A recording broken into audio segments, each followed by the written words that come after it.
Good morning class. अभी तक economy में जो नोट किए हैं पूरी क्लासेस नोट किए थे। शुरुआत पहला कौन सा है?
क्लास आ रहे हैं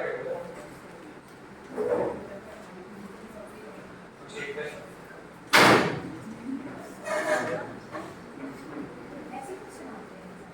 एलपीजी रिफॉर्म्स करके हमने कुछ पढ़ा था।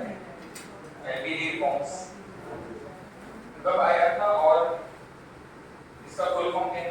एलपीजी रिफॉर्म्स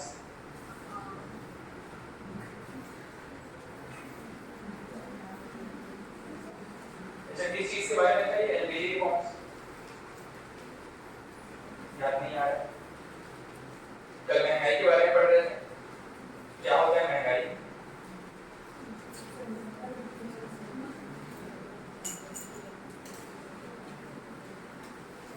किसी वस्तु के मूल्य बढ़ जाना, इसको महंगाई कहते हैं। ठीक है, अगर महंगाई बढ़ रही है देश में, या यूं कहें कि देश की मुद्रा जो है वो उसका अवमूल्यन हो रहा है, मतलब डॉलर की तुलना में हमें ज्यादा रुपए पे करने पड़ रहे हैं। ऐसी स्थिति में आयात बढ़ेगा या निर्यात बढ़ेगा? निर्यात बढ़ेगा, श्योर है? निर्यात बढ़ेगा या कम होगा? कम हो सकता है। ये याद नहीं आ रहा है। अच्छा ये बताओ, एकदम क्लास 1 या क्लास 2 में हमने मतलब इकोनॉमी के फर्स्ट या सेकंड क्लास में हमने पढ़ा था कि डिमांड एंड सप्लाई के कुछ कर्व हमने ड्रॉ किए थे। एक लेफ्ट टू राइट मूव करता था, एक राइट टू लेफ्ट मूव करता था। कौन सा कर्व डिमांड कर्व को डिफाइन करता है, दर्शाता है? एक तो दोनों का क्रॉस है, क्रॉस जहां पे करेगा वो बाजार मूल्य हो जाएगा। कौन सा डिमांड कर्व, मतलब डिमांड कर्व क्या कौन सा होगा इसमें से? एक तो हम इस तरीके से ड्रॉ कर रहे थे जो कि लेफ्ट से राइट की तरफ स्लोप दर्शा रहा था और एक राइट से लेफ्ट की तरफ स्लोप दर्शा रहा था। कौन सा इससे डिमांड होगा और कौन सा सप्लाई कर्व होगा? अच्छा देखो, आपने कहीं नोट किया या नहीं किया?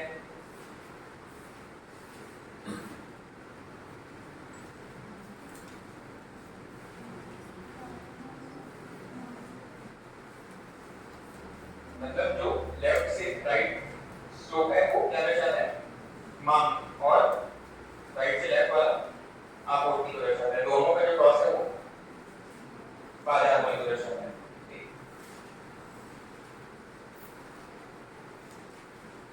एक समाजवादी अर्थव्यवस्था में हमने पढ़ा था, पूंजीवादी, समाजवादी और मिश्रित अर्थव्यवस्था।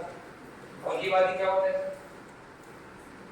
पूंजीवादी या लिबरल इकोनॉमी के नाम से कितने पढ़ते इसको? एकदम आम बोलचाल की भाषा में बता सकते हो? पूंजीवादी, समाजवादी और मिश्रित।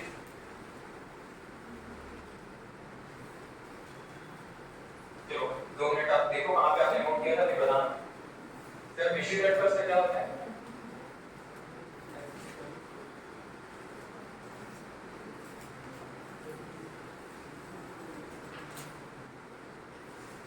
याद नहीं आ रहा? अच्छा, अमेरिका कैसा अर्थव्यवस्था है?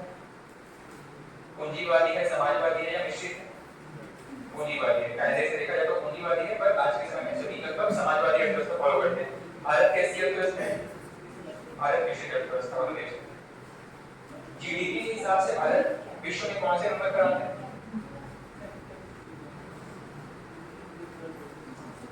और एक पीपीपी करके हमने शब्द पढ़ा था, परचेसिंग पावर पैरिटी, क्रय शक्ति क्षमता, इसके आधार पर तीसरे नंबर पर है।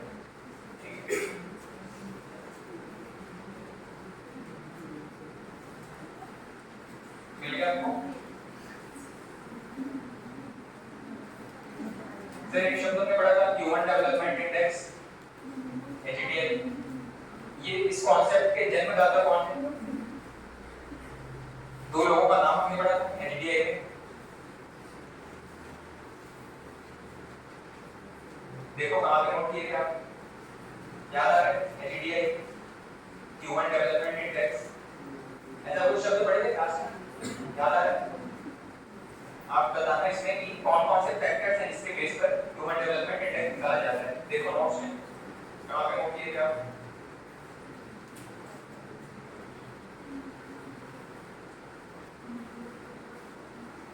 रिलेटिव पॉवर्टी पढ़े थे?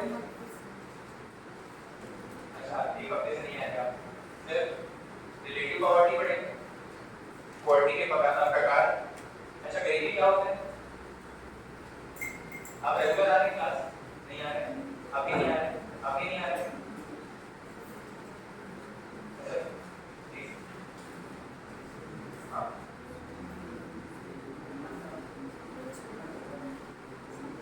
ठीक है। अपनी बेसिक चीज को कोई ना कर पाते हैं। रिलेटिव पॉवर्टी क्या होता है? या सापेक्षिक गरीबी? गरीबी दो टाइप से पढ़े थे।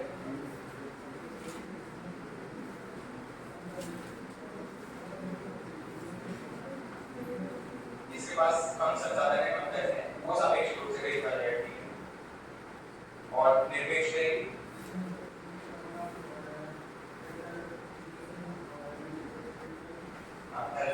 वास्तव में इसके पास उपलब्ध नहीं है, वो निरपेक्ष गरीबी कहा जाएगा।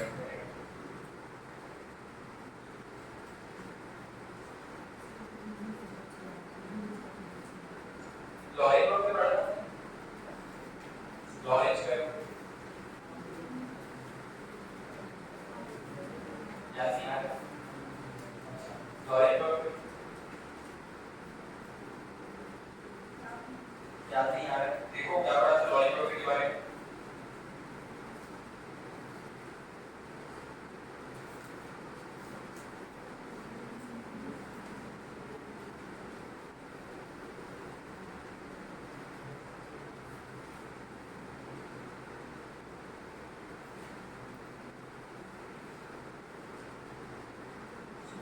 शिमला अभी है। बेरोजगारी कुछ शब्द पढ़े थे? बेरोजगारी में एक संरचनात्मक बेरोजगारी पढ़ा था, बताओ।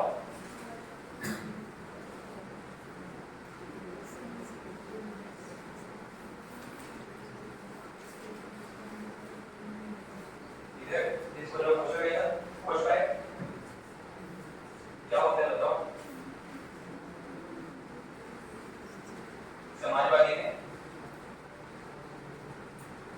समाजवादी में राज्य का, समाज का शासन होता है। और पूंजीवादी में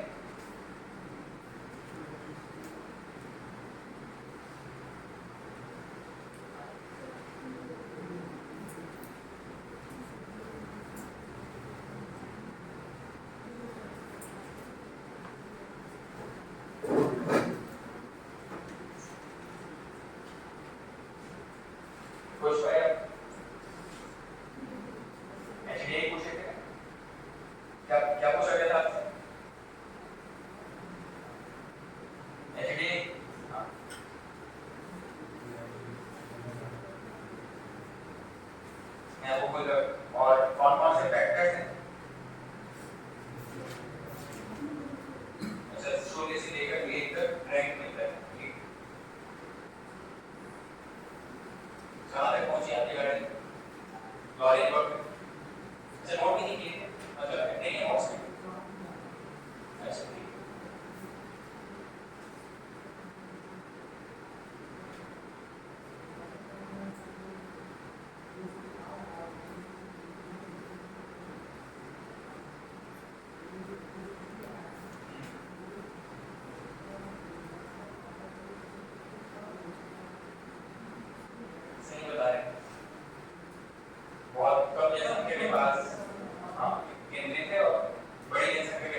करेंसी है वो ज्यादा पावरफुल हो रही है, ठीक है, मजबूत हो रही है, ऐसी कंडीशन में आयात बढ़ेगा या निर्यात बढ़ेगा?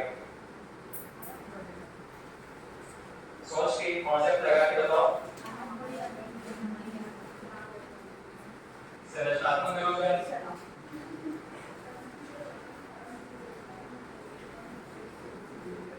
जैसे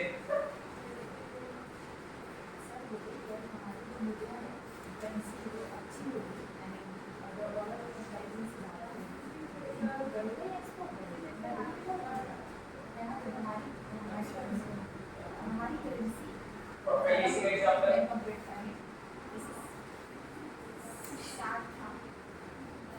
बाकी है।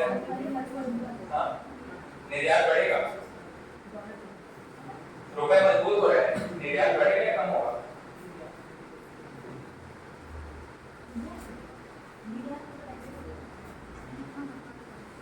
एक गरीबी का दुष्चक्र भी हमने पढ़ा था, गरीबी का दुष्चक्र सिद्धांत किसने दिया था? अच्छा, मौसमी बेरोजगारी आप बताओ।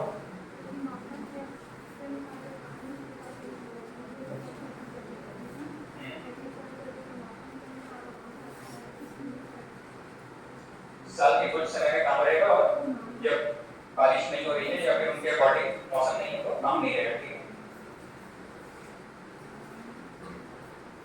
जीडीपी क्या होता है?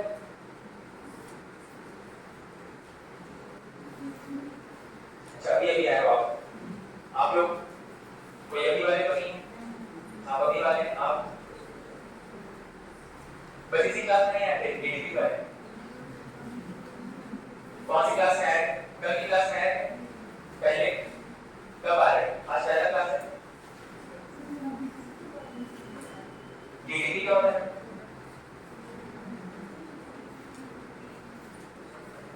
आपको जो समझ में आए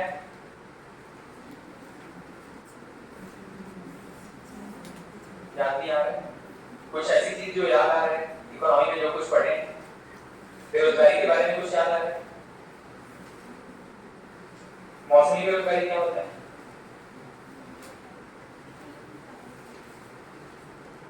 एक निश्चित समय तक रोजगार रहता है। चक्रीय बेरोजगारी क्या होता है?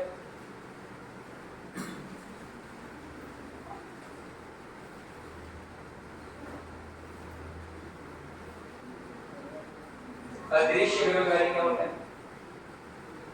गायब हो गया बेरोजगारी।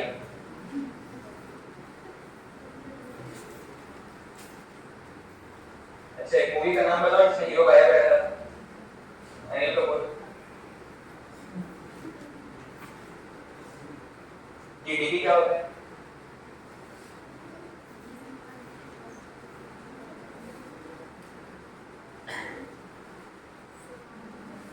वस्तु और सेवाओं का, देखो वापस नोट्स कहाँ कहाँ क्या लिखे हो, पढ़ो, मैं वापस आ रहा हूँ बताना।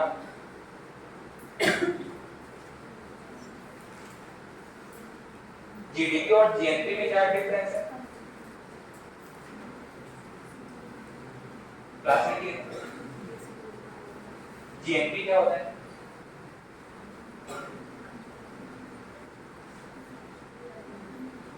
इधर जीएनपी क्या होता है?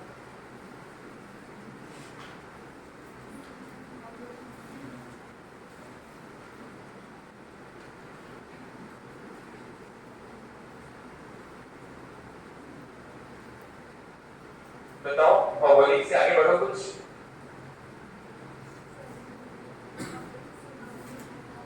भौगोलिक सीमाओं के अंदर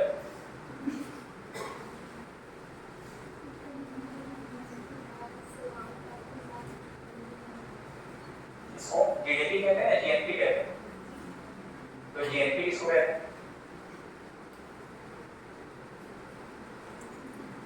ठीक,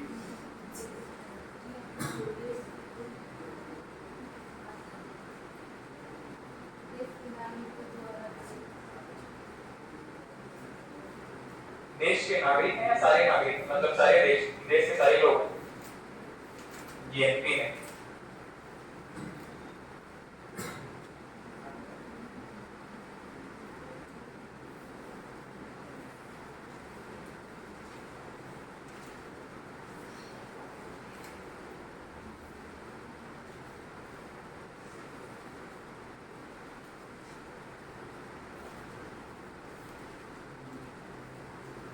माइक्रो और मैक्रो इकोनॉमिक्स नाम से कुछ पढ़ा था हमने शुरुआत में ही। अर्थव्यवस्था या इकोनॉमी को कैटेगराइज करने के दो शब्द पढ़े थे हमने, माइक्रो एंड मैक्रो इकोनॉमिक्स। क्या होता है इसमें पता होने का क्या है? माइक्रो मतलब छोटा, मैक्रो मतलब बड़ा। माइक्रो मतलब जो बहुत सूक्ष्म अध्ययन करता है किसी एक इंडिविजुअल का, किसी एक दुकान का, इसको माइक्रो कहा जाएगा। और मैक्रो मतलब यही चीज जब विस्तृत हो जाए, पूरे देश के लिए जब अध्ययन किया जाए तो मैक्रो इकोनॉमिक्स हो जाएगा। प्रति व्यक्ति आय से क्या समझते हैं?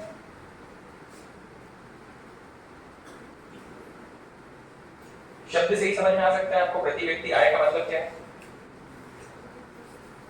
हाँ, प्रत्येक वस्तु का प्रति व्यक्ति आय पूछा था मैंने, ठीक है। कंटिन्यू करो। प्रत्येक वस्तु का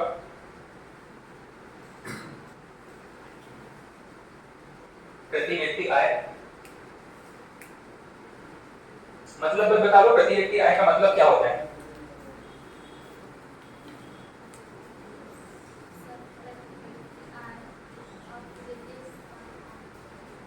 प्रति व्यक्ति आय पूरे देश की आय है।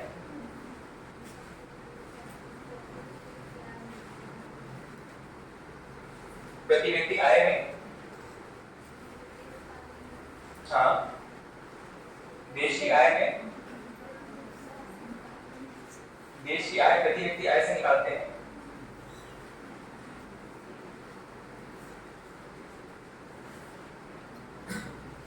ऐच्छिक बेरोजगारी क्या होता है? ऐच्छिक बेरोजगारी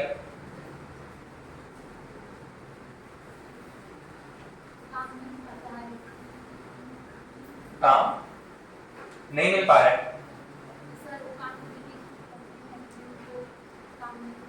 ठीक ठीक, इसको ऐच्छिक बेरोजगारी कहेंगे, ठीक है।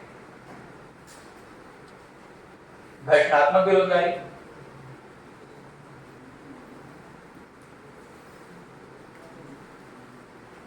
फाइव ईयर प्लान पढ़े थे मैडम?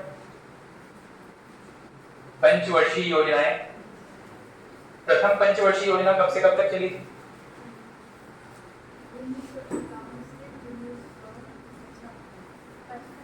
55 तक। फिर नेक्स्ट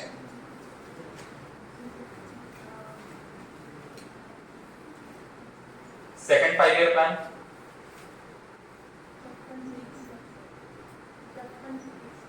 56 से 61 तक, ठीक। फिर तीसरा पंचवर्षीय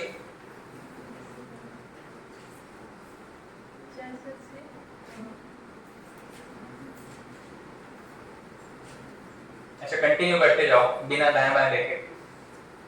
कौन कौन सी पंचवर्षीय योजना चली भारत में? अभी कौन सी पंचवर्षीय योजना चल रही भारत में? अभी 13वीं पंचवर्षीय योजना, ठीक है। देश की 13वीं निकाल दिया आपको।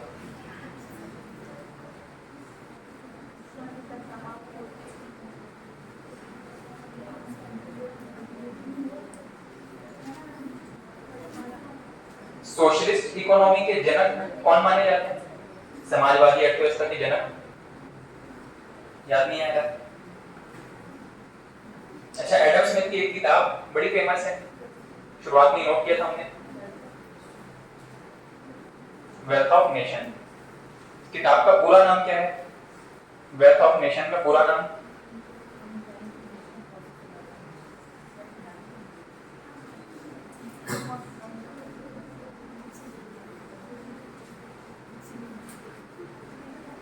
आपने जहां तक रिवाइज कर लिया है उससे आगे पहुंच गए अपन।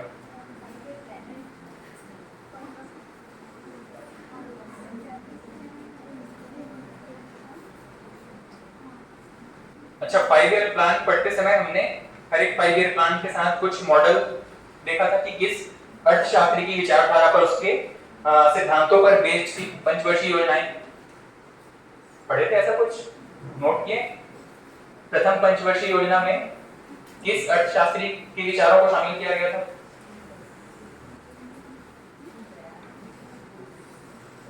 बताओ, बाजू वाले से हेल्प ले सकते हो।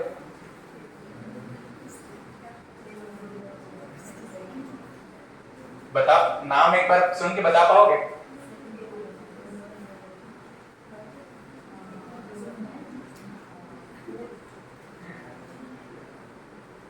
बताओ, जो सुनाई दे रहा है वही बता दो।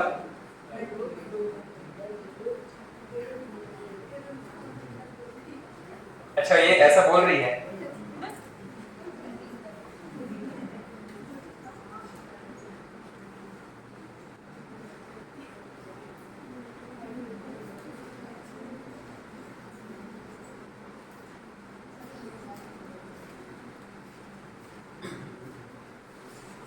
प्लानिंग कमीशन का गठन कब किया गया था?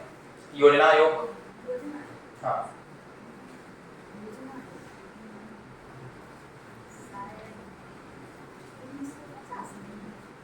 1950 में बता रहे हो कि पूछ रहे हो? ठीक।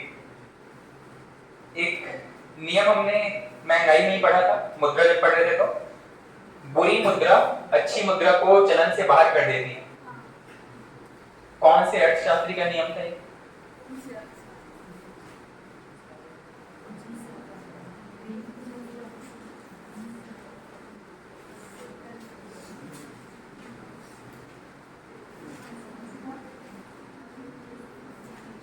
अच्छा, ऑप्शन रहेगा तो बताओ। बता दें, ठीक है। हो गया पूरा रिवाइज। एक शब्द हमने पढ़ा है, एमएसपी। आपने पढ़ा है? एमएसपी किसने पढ़ा है? मिनिमम सपोर्ट प्राइस पढ़े? बताओ कुछ एमएसपी के बारे में, क्या होता है एमएसपी, कितनी फसलों के लिए जारी किया गया है?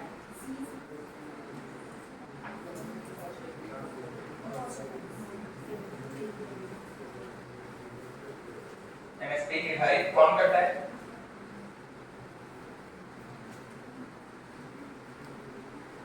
बागवानी मिशन कब चालू किया गया था? खोज के रखो। बागवानी मिशन कब चालू किया था? खोज के रखो।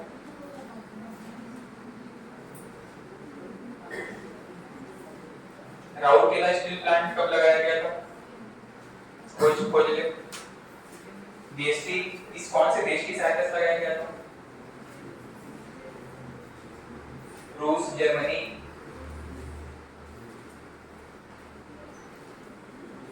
चौथा, तीसरा ऑप्शन तक पहुंचे, यूके के सहयोग से कुछ लगाया था?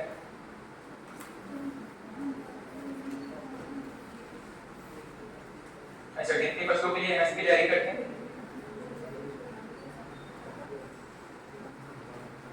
12-13%। ठीक, देख के रखो सही बता रहे हो कि नहीं। नीति आयोग की स्थापना कब की गई?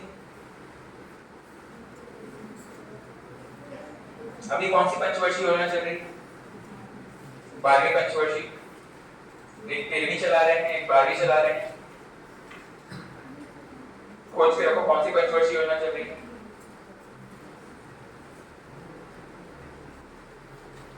क्या बताना चाहोगे आप? कुछ भी पूछ लो, कुछ नहीं बताएंगे।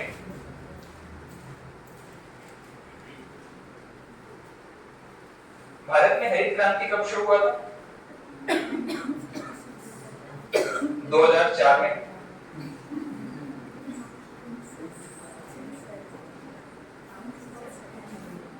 2012 तो नहीं था। ग्रीन रिवॉल्यूशन, हरित क्रांति। अच्छा, 2004, 2008, 2012, 2016, 4 ऑप्शन है।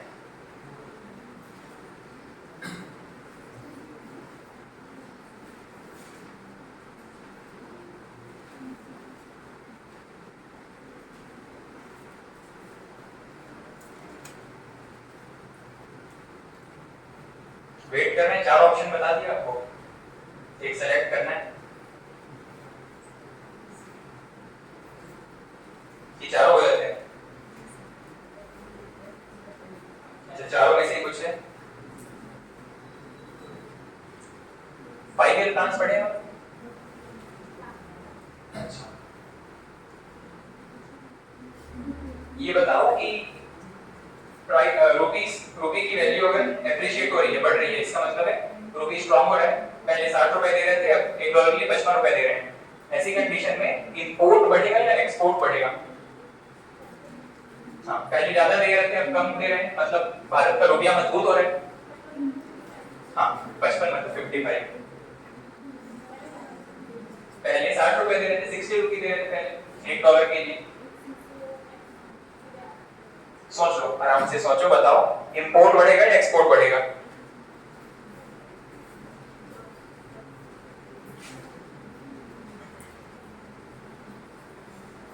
कौन सी पंचवर्षीय योजना चली भारत में? 13वां फिक्स है।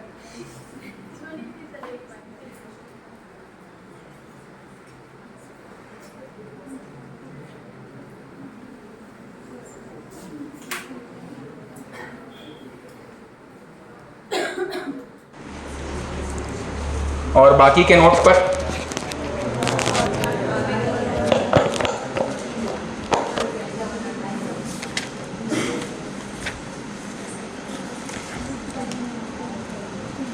चलिए, लास्ट क्लास में कहाँ तक पहुँचे थे? CPI WPI पढ़ रहे थे? हाँ,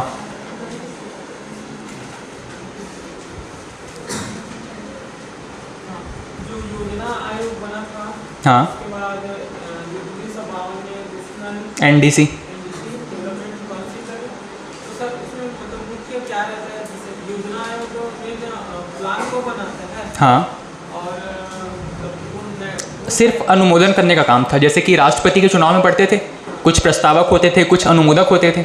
अनुमोदक का काम सिर्फ समर्थन करना होता है, वैसे ही यहाँ पे NDC का काम सिर्फ समर्थन दर्शाना है। समर्थन नहीं मिल रहा है, इसका मतलब ये है कि उनके प्लान्स में कुछ कमियां हैं जो कि उनको पसंद नहीं आ रही हैं NDC वालों को, ठीक है। उसके अकॉर्डिंग वो चाहते थे तो फिर से उसको अमेंड कर सकते थे, अपने प्लान्स में कुछ सुधार कर सकते थे। ये कुछ सुधार प्रस्तावित करके भेजते थे, और जो प्लानिंग कमीशन है उसमें सुधार करके या प्लान में कुछ चेंज करके वापस भेजते थे NDC को। जैसे प्लानिंग आयोग था, प्लानिंग कमीशन था, हाँ, वो जैसे कोई भी कार्य को करने के लिए मतलब परमिशन दे सकते थे कि नहीं? जैसे कि प्लान बनाने के लिए स्वायत्त थे, प्लान्स के एग्जीक्यूशन का काम फिर सरकार का होता था। सरकार चाहे तो पूरे प्लान्स को एज इट इज़ लागू कर ले, या फिर उसमें संशोधन के लिए प्रस्ताव भेजे, फिर से संशोधित करके उसको वापस भेजा जाएगा सरकार को, तो वो उसके हिसाब से फिर एग्जीक्यूट करेंगे प्लान्स को।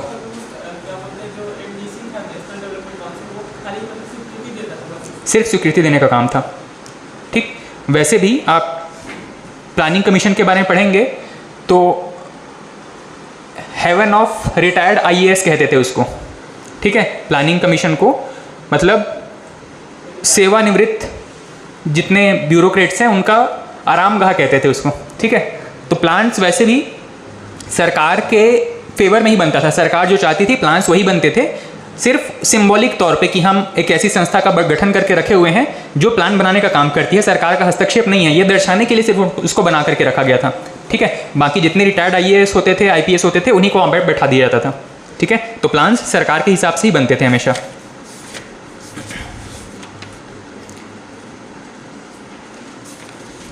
अच्छा, लास्ट क्लास में WPI CPI के बारे में पढ़ रहे थे क्या? लास्ट में क्या चीज़ नोट किया था आपने?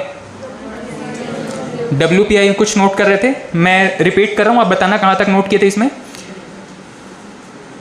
थोक बाजार में वस्तुओं की कीमतों के औसत परिवर्तन की माप है, ठीक है। लेन देन के प्रारंभिक चरण में मुद्रास्फीति की माप है। उसके बाद में कुछ और, वाणिज्य एवं उद्योग मंत्रालय द्वारा वर्ष 2015 में 697 वस्तुएं इसमें शामिल की गई हैं, ठीक। और 2015 से पहले 667 वस्तुएं इसमें शामिल की जाती थी, ठीक। WPI और CPI दोनों ही क्या है? अलग अलग कैटेगरी के बास्केट हैं। WPI और CPI ये दोनों ही अलग अलग कैटेगरी के बास्केट हैं। बास्केट कहने का मतलब है एक लिस्ट है, सरकार इसमें कुछ चीज़ें चाहे तो ऐड कर सकती है जब भी नया WPI उनको जारी करना है, या फिर कुछ चीज़ें घटा सकती है। जैसे कि यहाँ पे 2015 से पहले यहाँ पर 676 वस्तुएं इसमें शामिल की जाती थी, लेकिन वर्तमान में कितनी है? 697। इतनी वस्तुओं का एक लिस्ट निकाला जाता है। ये देखा जाता है कि होलसेल मार्केट में इनकी टोटल प्राइस कितनी आ रही है, और इनका जो एवरेज प्राइस है हर एक चीज़ का, जब इसको डिवाइड कर देंगे टोटल प्राइस को, टोटल 697 आइटम से इसको डिवाइड कर देंगे तो हर एक आइटम का एवरेज कीमत निकल जाएगा। और ये मान लीजिए 2020 का लिस्ट है, और ये 2021 का लिस्ट बना लिया इन्होंने 2021 के लिए।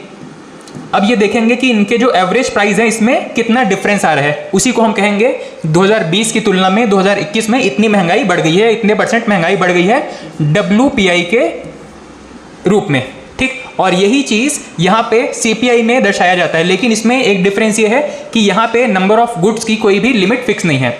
दूसरा एक डिफरेंस क्या है, यहाँ पर सिर्फ गुड्स को शामिल किया जाता है, यहाँ पे गुड्स एवं सर्विसेज दोनों को शामिल करते हैं। हम आगे इसको नोट करेंगे, ठीक है। अब आपने नोट किया था शायद इसमें लास्ट, वाणिज्य एवं उद्योग मंत्रालय द्वारा 2015 से WPI में कुल 697 वस्तुएं शामिल हैं, यहाँ तक नोट किए थे। इसके बाद नेक्स्ट पॉइंट ऐड कर लीजिएगा इसमें,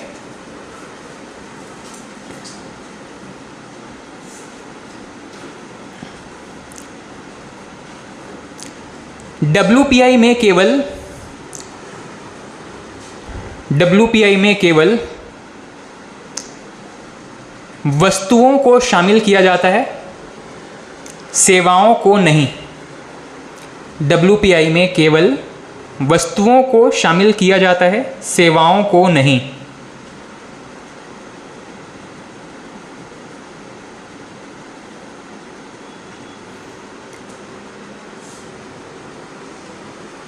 नेक्स्ट पॉइंट है, इसके लिए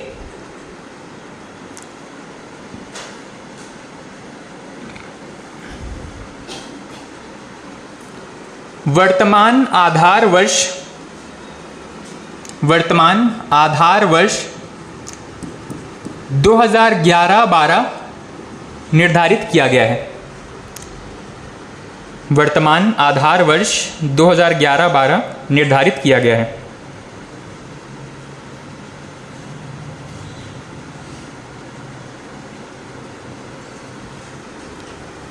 और लास्ट पॉइंट ऐड कर लीजिएगा, भारत में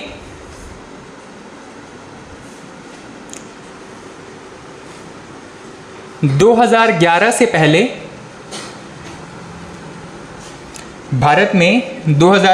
पहले मुद्रास्फीति की गणना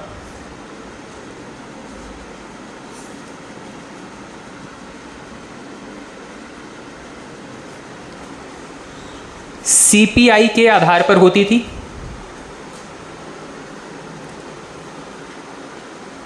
CPI कंज्यूमर प्राइस इंडेक्स के आधार पर होती थी,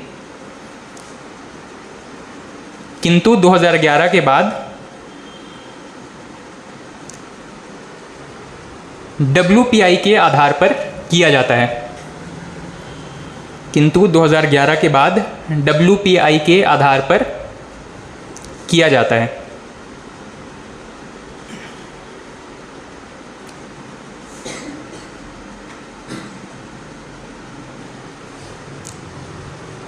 ठीक है, तो सबसे पहली चीज़, महंगाई मापने के भारत में 2 तरीके हैं, एक तो WPI, दूसरा CPI। दोनों ही अलग अलग गुड्स और सर्विसेज के बास्केट हैं। WPI में केवल गुड्स को शामिल किया जाता है, वस्तुओं को शामिल किया जाता है, और वो भी ऐसी वस्तुएं जो कि बल्क में या थोक में खरीद बिक्री की जाती है। ठीक है, थोक में जहाँ पर इनकी सेल्स खरीद बिक्री हो रही है, वहाँ से इसके प्राइस लिए जाते हैं और उसके हिसाब से इनका एवरेज निकाल करके महंगाई निकाला जाता है। जबकि CPI इसका जस्ट उल्टा है। CPI में आप और हम सामान दुकान से जो अंतिम वस्तु खरीदते हैं उनके प्राइस को यहाँ पर CPI में शामिल किया जाता है। ठीक है, तो नेक्स्ट हेडिंग डालिएगा CPI। हाँ, सेवा में,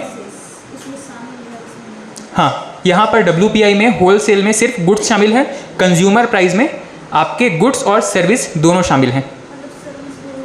सर्विस बोलने का मतलब है एजुकेशन, हेल्थ या कंसल्टेंसी। आप किसी वकील से कोई सलाह ले रहे हैं, हर एक चीज़ के लिए फीस पे करना पड़ेगा। वो क्या बेच रहे हैं? अपनी सर्विस बेच रहे हैं। वो कुछ गुड्स तो बेच नहीं रहे हैं, वो सर्विस बेच रहे हैं। दुकानदार से आप कुछ सामान लेते हो, हालांकि वो सामान बेच रहा है पर सामान के फॉर्म में वो अपनी सर्विस बेच रहा है। वो सर्विस दे रहा है आपको, आपके एक जगह तक जहाँ पे आप जा करके सामान खरीद सकते हो, वो सर्विस प्रोवाइड कर रहा है। ठीक, CPI में लिखिएगा पहला पॉइंट,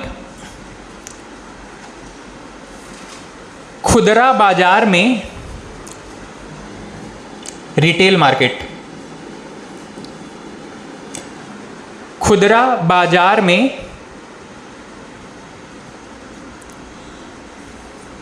वस्तुओं और सेवाओं की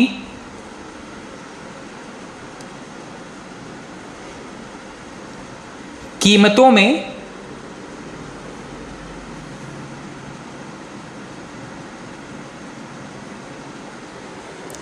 औसत परिवर्तन, वस्तुओं और सेवाओं की कीमतों में औसत परिवर्तन को सीपीआई से दर्शाया जाता है।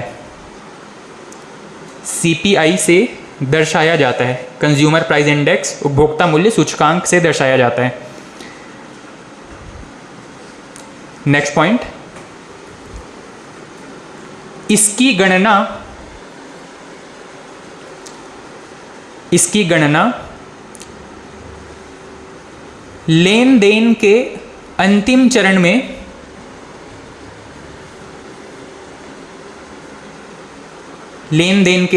चरण में शामिल मूल्य के आधार पर किया जाता है। लेन देन के अंतिम चरण में शामिल मूल्य के आधार पर किया जाता है।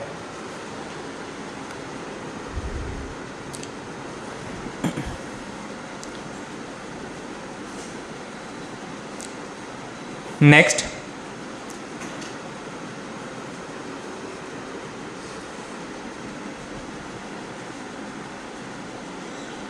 इसके लिए आधार वर्ष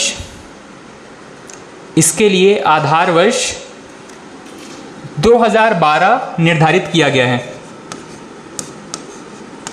इसके लिए आधार वर्ष 2012 निर्धारित किया गया है।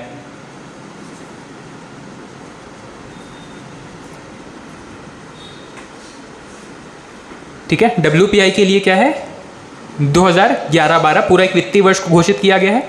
अच्छा, आधार वर्ष कहने का मतलब क्या होता है? आधार वर्ष हम पढ़ तो रहे हैं, आधार वर्ष का मतलब क्या होता है?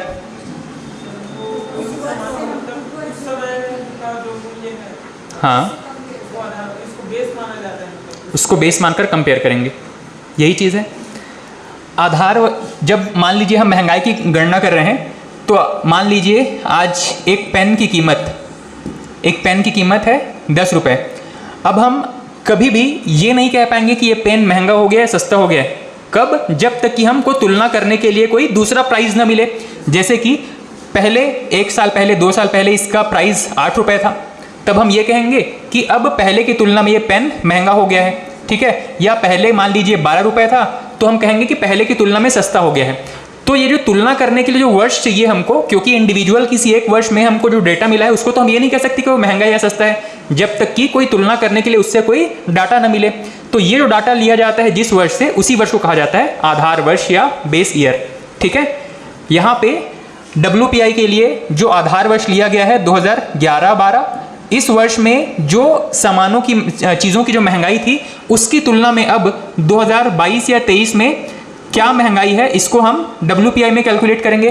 मतलब WPI के लिए आधार वर्ष 2011-12 रखा गया है। इस वर्ष में जो प्राइजेस थे उससे कंपेयर करके हम अभी की महंगाई निकालेंगे। और वैसे ही जब CPI की बात करेंगे तो वर्ष 2012 में चीज़ों के जो दाम थे उसकी तुलना में अभी कितने बढ़ गए हैं, इसके हिसाब से हम CPI के मूल्य में निकालेंगे। ठीक है, अब CPI में एक और प्रश्न पूछा जाता है, CPI को जारी करने वाला संस्था कौन है? अगर सामान्य रूप से पूछा जाए कि सिर्फ CPI को कौन जारी करता है, तो यहाँ पे आपको CSO, सेंट्रल स्टैटिस्टिकल ऑर्गेनाइजेशन, ठीक है, ये जो संस्था है CSO, ये जारी करता है आपका CPI। लेकिन जब स्पेसिफिकली पूछा जाए, CPI के अंदर और 4 प्रकार की कैटेगरी हैं, टोटल 3 प्रकार की कैटेगरी है CPI में, 3 प्रकार की कैटेगरी है और एक CPI स्वयं है। इन तीनों को लेबर डिपार्टमेंट के द्वारा निकाला जाता है और सिर्फ जो CPI है उसको आपके CSO के द्वारा निकाला जाता है। ठीक है, तो आप नेक्स्ट पॉइंट लिखिएगा, ध्यान से लिखिएगा, इसमें थोड़ा सा टेक्निकल पॉइंट है, इसको समझिएगा। इसमें नेक्स्ट पॉइंट लिखिएगा। अच्छा, सबसे लास्ट पॉइंट अपने क्या लिखा? आधार वर्ष, इसके बाद में CSO द्वारा जारी किया जाता है, लिख लिए। ठीक, नेक्स्ट लिखिएगा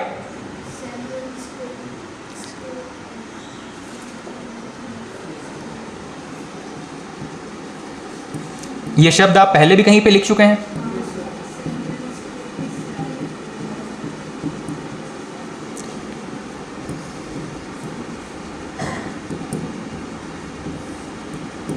ZATION या SAZ की जगह आप S भी लिख सकते हैं, ठीक है। हाँ, नेक्स्ट पॉइंट लिखिएगा इसमें, CPI की गणना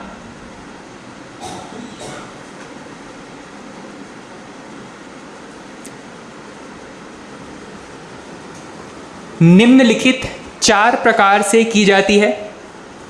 CPI की गणना निम्नलिखित 4 प्रकार से की जाती है। सबसे पहला लिखिएगा,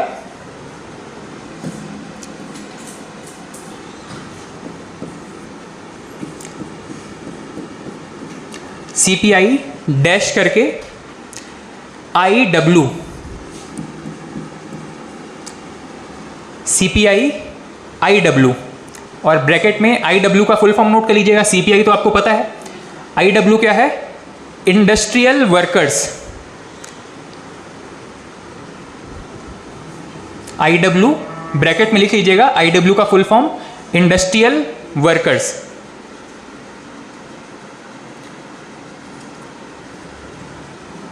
next, CPI AL,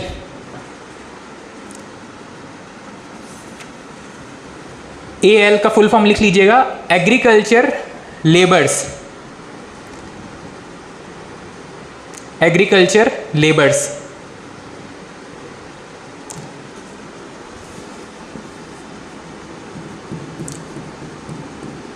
next, CPI RL,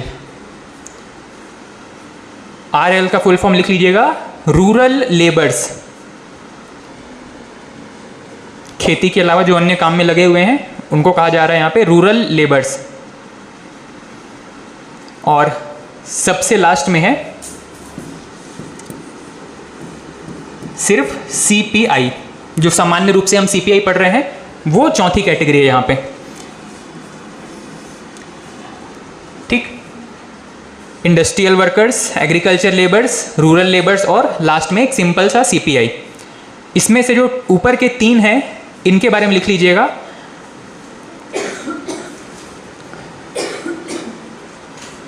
इसकी गणना IW, AL और RL के लिए चाहे तो नेक्स्ट पॉइंट में लिख लीजिएगा, चाहे तो इसी तरीके से इन सभी को एक साथ कॉमन करके लिख लीजिएगा, एक ब्रैकेट करके।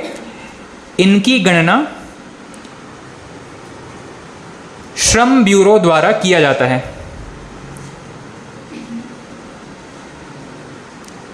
ठीक है। श्रम मंत्रालय के अधीन आता है श्रम ब्यूरो या लेबर ब्यूरो। और लास्ट वाले में लिखिएगा, इसकी गणना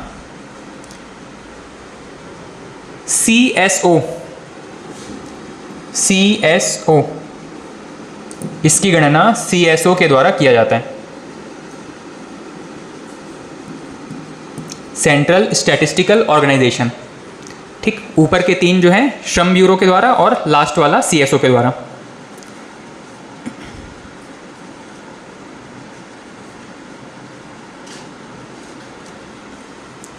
ठीक है,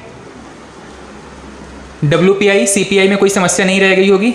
WPI और CPI क्या चीज़ है? महंगाई कैलकुलेट करने के 2 साधन हैं। CPI में इंडिविजुअल मतलब अंतिम रूप से उपभोक्ता जिस मूल्य पर चीज़ों को खरीद रहा है उसमें कितनी महंगाई बढ़ी है, और यहाँ पे जब WPI की गणना करते हैं तो थोक में जो कंपनी कुछ गुड्स खरीद रही है वहाँ पर कितनी महंगाई देखी गई है, इसको कैलकुलेट किया जाता है WPI और CPI, ठीक। WPI की गणना, हाँ WPI की गणना CSO कर रहा है, ठीक। उसके बाद में WPI के लिए आधार वर्ष 2011-12, यहाँ पर 2012। यहाँ पे WPI जारी करने का काम कौन कर रहा है? WPI सीधा आपका, सॉरी यहाँ पे CSO किसके अधीन काम करता है? यहाँ पे वाणिज्य एवं उद्योग मंत्रालय, वाणिज्य एवं उद्योग मंत्रालय, CSO इनको आंकड़े देता है, पर जारी करने का काम यहाँ पे वाणिज्य एवं उद्योग मंत्रालय के द्वारा किया जाता है। और यहाँ पे इसमें हमने 4 कैटेगरी देखा था। CPI सामान्य, इसको जारी करने का काम करता है CSO, और बाकी के जो 3 अन्य 3 को लेबर ब्यूरो, श्रम विभाग। ठीक, यहां पर कितने वस्तुओं को इस बास्केट में या इस लिस्ट में शामिल किया गया है? 697। यहां पे निर्धारित नहीं है। ठीक, ये कुछ बेसिक से डिफरेंस है। अगर यहां पे कोई समस्या है तो बताइएगा, और नहीं है तो फिर आगे एक और शब्द नोट कीजिएगा महंगाई के बारे में ही। महंगाई से होने वाली जो नई प्रॉब्लम इमर्ज होती है, जो नया प्रॉब्लम उत्पन्न होता है, इसको लिखिएगा स्टैगफ्लेशन।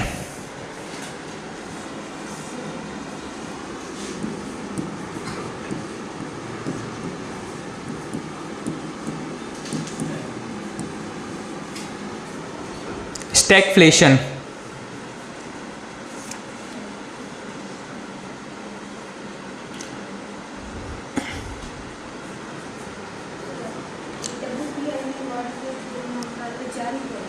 हाँ, आंकड़े इकट्ठे भी करता है, जारी भी करता है। और यहाँ पे CSO आंकड़े जारी इकट्ठे भी करेगा, जारी भी करेगा CPI में।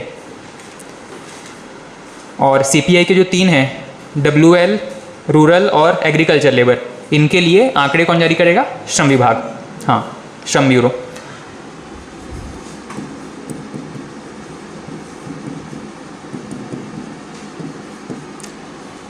ठीक है, नेक्स्ट वर्ड है, जो नेक्स्ट कॉन्सेप्ट है वो है स्टैग्नेशन, स्टैगफ्लेशन के बारे में। ये शब्द 2 शब्दों से मिलकर बना है, एक है स्टैग्नेशन और एक है इन्फ्लेशन। ठीक है, इन दोनों से मिलकर के बना है आपका स्टैगफ्लेशन।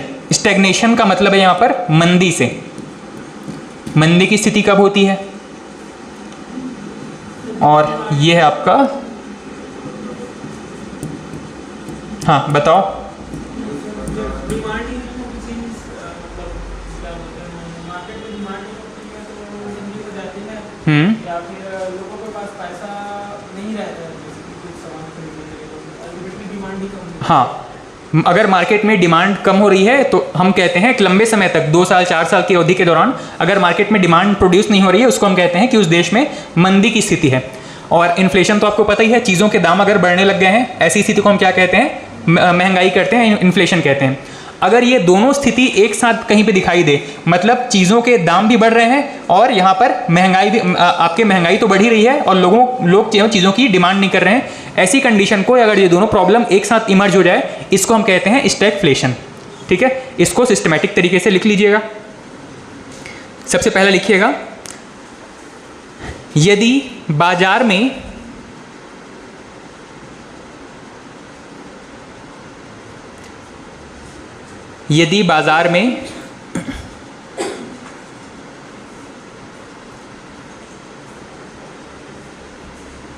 मंदी और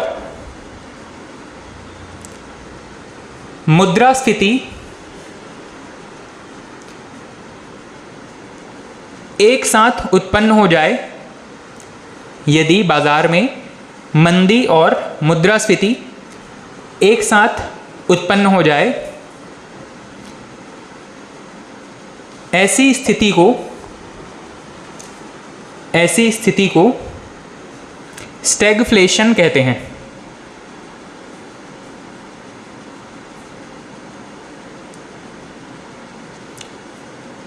और नेक्स्ट पॉइंट लिखिएगा, इसे अर्थव्यवस्था का कैंसर भी कहते हैं।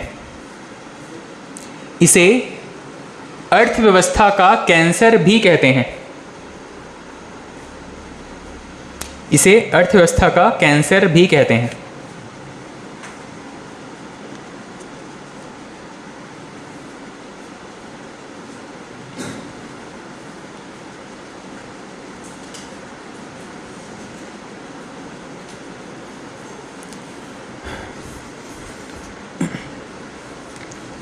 ठीक है, चलिए, अभी मैंने क्वेश्चन पूछा था आप में से ही किसी से, हाँ, तो क्या आंसर निकाले इसका? अभी मैंने आपसे पूछा था कि अगर डॉलर के प्राइस पहले 60 रुपये थे, ये कम होकर के 55 रुपये हो गए हैं, इंपोर्ट बढ़ेगा या एक्सपोर्ट बढ़ेगा, या कौन सा बढ़ेगा कौन सा कम होगा? इंपोर्ट बढ़ेगा, इसका मतलब है कि एक्सपोर्ट कम होगा। सभी सहमत हैं? 1 मिनट सोचो कि इससे प्रभाव क्या पड़ता है।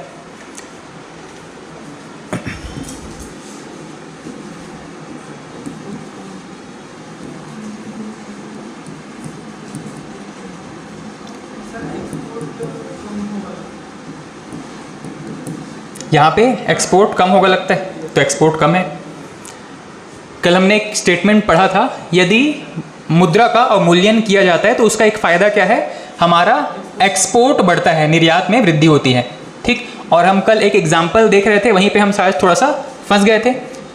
एग्जाम्पल तो हमारा बिल्कुल सही चल रहा था। हमने कहा कि यदि देश में 12 पेन प्रोड्यूस किए जाते हैं और इसको हम बेच रहे हैं, विदेशों में अगर बेच रहे हैं, तो पहले $1 में 12 पेन हम सेल कर रहे थे। अब $1 की वैल्यू, क्योंकि पहले $1 बराबर कितना होता था, 60 रुपये, अब उसी $1 के प्राइस को हमने 65 रुपये कर दिया है, ठीक है। मतलब ज़्यादा रुपए दे करके हमको $1 खरीदना पड़ रहा है। विदेश में बैठे आदमी के लिए ये जो 12 पेन है, पहले 60 रुपये, उसको 60 रुपये मिल जाते थे, अब उसको $1 मतलब उसको 65 रुपये पे करने पड़ रहे हैं, इसी 12 पीस पेन के पैकेट के लिए, ठीक। इसका मतलब क्या है कि वो अब यहाँ पे $1 मतलब पहले 60 रुपये में खरीदता था, और अब उसको $1 पहले उसको 60 रुपये मिलते थे, अब उसको 65 रुपये मिल जा रहे हैं। इसका मतलब ये है कि 12 पेन की प्राइस यहाँ पे पहले 60 रुपये थी, अब 65 रुपये है। यहाँ पे हमारा क्या हो रहा था, इंपोर्ट बढ़ रहा था या कम हो रहा था? इंपोर्ट कम हो रहा था, यहाँ पे हमारा एक्सपोर्ट बढ़ रहा था, ठीक है। हमारा यहाँ पे एक्सपोर्ट में वृद्धि हो रहा था। और यही चीज़ अगर भारत के संदर्भ में हम लागू करें, भारत वहाँ से एक पेन का पैकेट खरीद रहा है, ठीक। इसके प्राइस पहले $1 में खरीद लेता था, जिसके प्राइस थे पहले 60 रुपये, और अभी इसके प्राइस क्या हो गए हैं, 65 रुपये। इसका मतलब क्या है कि अब हमको $1 के लिए ज़्यादा रुपए पे करने पड़ रहे हैं, और अगर हम ज़्यादा रुपए पे कर रहे हैं मतलब हमारे मुद्रा की क्रय शक्ति कम हो रही है, और अगर हमारे मुद्रा की क्रय शक्ति कम हो रही है, इसका मतलब है कि हमको या तो चीज़ों की वॉल्यूम में कटौती करके हमको उतनी चीज़ें मिल पाएंगी। मतलब 65 रुपये दे करके 60 रुपये दे करके पहले हमको एक पैकेट पेन मिलता था, अब हमें उसी एक पैकेट पेन के लिए 65 रुपये पे करने पड़ रहे हैं। इसका मतलब है कि अगर हमको 12 पेन के एक पैकेट के लिए 60 रुपये पे करने पड़ते थे, अभी उसी 12 पेन के एक पैकेट के लिए हमको 65 रुपये पे करने पड़ रहे हैं। तो यहाँ पर अगर आप इंडिविजुअल पेन की कीमत निकालोगे तो यहाँ पर तो 5 निकल जा रहा था, और यहाँ पे 5 पॉइंट कुछ आ रहा था। इसका मतलब ये है कि हमारे लिए खरीदना महंगा हो गया है, ठीक है। इसी वजह से हम कह रहे हैं कि यहाँ पर इम्पोर्ट कम होता है और एक्सपोर्ट बढ़ने लगता है। इसको ऐसे भी कर सकते हैं ना, मतलब जैसे $1 में वो 12 पेन खरीद रहा था, हाँ, तो $1 में 13 पेन लेके जाएगा, अगर 5 रुपये कीमत है तो हाँ, वहाँ से उसके पैसे बच रहे हैं, या फिर वो ज़्यादा खरीद सकता है। अल्टीमेटली हम लोग यहाँ से ज़्यादा पेन सेल कर रहे हैं, हाँ, एक्सपोर्ट बढ़ रहा है, एक्सपोर्ट बढ़ रहा है, ठीक है। क्योंकि या तो उसके पास पैसों की बचत हो रही है, अगर वो डिमांड ज़्यादा नहीं कर रहा तो उसके पास पैसों की बचत हो रही है, या फिर वो उतने ही पैसों में ज़्यादा चीज़ें खरीद सकता है, ये भी कह सकते हैं। इसी वजह से हमारा इंपोर्ट बढ़ रहा है, और क्योंकि हमें अब खरीदना महंगा पड़ रहा है, इसीलिए हमारा इंपोर्ट जो है वो कम होने लगता है, ठीक। अब इस चैप्टर में से कुछ बेसिक क्वेश्चन है, आप हैंडल कर लेंगे आसानी से। एक प्रश्न पूछा गया है, रुपए का प्रतीक चिन्ह किसने तैयार किया था?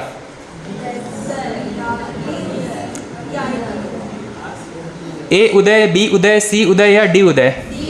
डी उदय। ऑप्शंस आपको ऐसे ही मिलते हैं। इनमें से कौन सा मुद्रा का कार्य नहीं है? प्रश्न है, इनमें से कौन सा मुद्रा का कार्य नहीं है? ऑप्शन है मुद्रा का स्थिरीकरण, मुद्रा का हस्तांतरण, मुद्रा का संचय और मुद्रा का मापन।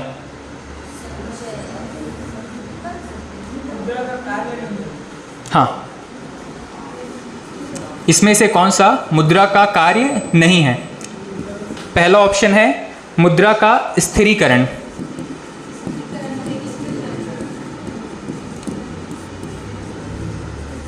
दूसरा ऑप्शन है आपका मुद्रा का हस्तांतरण, एक से दूसरे के हाथ में दे सकते हैं कि नहीं दे सकते, मुद्रा का हस्तांतरण। फिर एक ऑप्शन है मुद्रा का संचय, इकट्ठा करके तो रख ही सकते हैं। और चौथा ऑप्शन है आपका मूल्य का मापन, मूल्य का मापन।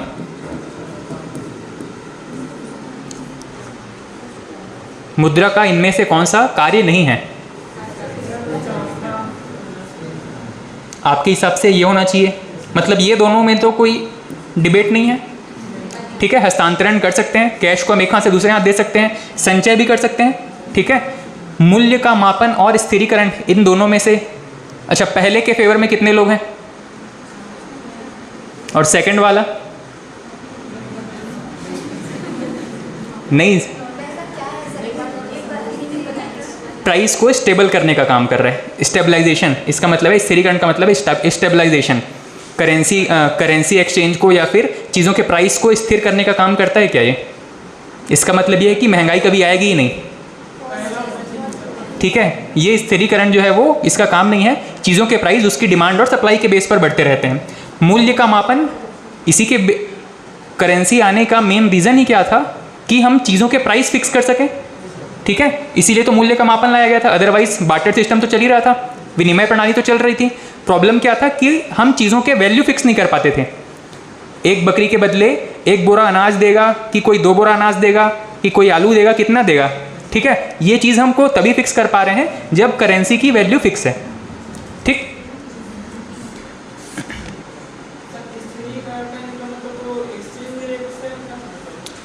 किसी भी तरीके का स्थिरीकरण, चीज़ों के प्राइस, करेंसी एक्सचेंज, सभी तरीके के स्थिरीकरण को क्या ये पॉसिबल बनाता है? तो नहीं बनाता है। नेक्स्ट एक प्रश्न पूछा गया है, भारत में बड़े नोटों के विमुद्रीकरण का क्या लक्ष्य था? जनरली ये 2016 में जो हुआ था उसके बाद का प्रश्न है और उसी को ध्यान में रख करके पूछा गया है। ऑप्शंस हैं काले धन को समाप्त करना, जाली मुद्रा को बाहर करना, डिजिटल भुगतान को बढ़ावा देना या ये सभी। ठीक है, ये सभी लक्ष्य थे विमुद्रीकरण के लिए। हाँ, जाली मुद्रा मतलब जो फेक करेंसी है उसको समाप्त करने के लिए, और लास्ट है डिजिटल भुगतान को बढ़ावा देना। हाँ, काले धन को समाप्त करने का नारा दिया गया था, साइड में और ये पर्पस चल रहे थे। जब देखे कि पहला पर्पस सॉल्व नहीं हो पाया तो बता दिए कि दूसरा तीसरा हमारा मेन पर्पस था, डिजिटल भुगतान को बढ़ावा देना। अच्छा, भारत में कब कब विमुद्रीकरण किया गया है? 3 बार, 1946 और 78 और 1916 में भी, 2016 में 8 नवंबर 2016 को।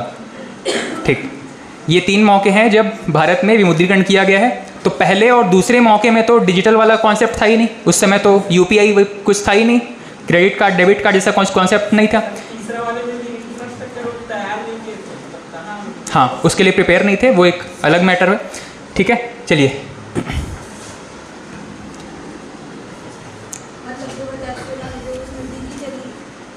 डिजिटल भुगतान को बढ़ावा देना एक उद्देश्य बताया गया उसमें। चलिए नेक्स्ट हेडिंग डाल दीजिएगा, नेक्स्ट चैप्टर, भारत में बैंकिंग प्रणाली। भारत में बैंकिंग प्रणाली।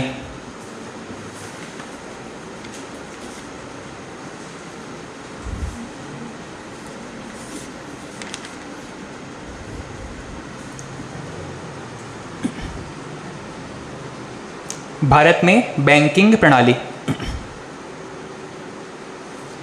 सबसे पहले ये बताइएगा कि बैंक क्या होता है?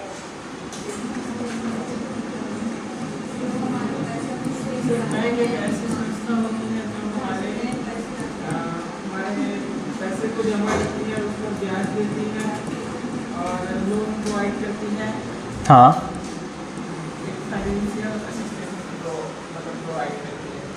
फाइनेंशियल असिस्टेंस प्रोवाइड करती है। ठीक है, भारत में सबसे पहला बैंक कौन सा था? बैंक मतलब जो कमर्शियली लोगों से लेन देन कर रहा था।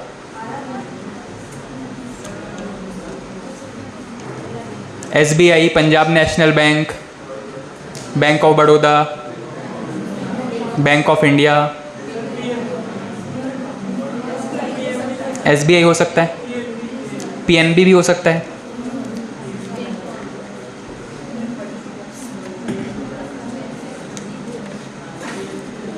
पहले बहुत सारे बैंक थे, बैंक ऑफ पटियाला, मैसूर, इनमें से भी कुछ हो सकते हैं, bank of Madras, bank of Bombay. चलिए नोट करते हैं। पहला एक साइड हेडिंग डाल दीजिएगा, बैंक।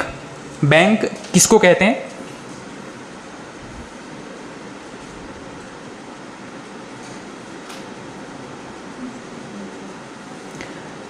लिखिएगा, बैंक एक ऐसी संस्था है, बैंक एक ऐसी वित्तीय संस्था है, बैंक एक ऐसी वित्तीय संस्था है जो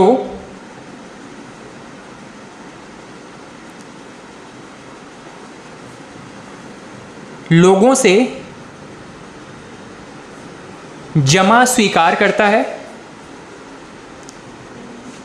जो लोगों से जमा स्वीकार करता है और आवश्यकता पड़ने पर उन्हें ऋण उपलब्ध कराता है।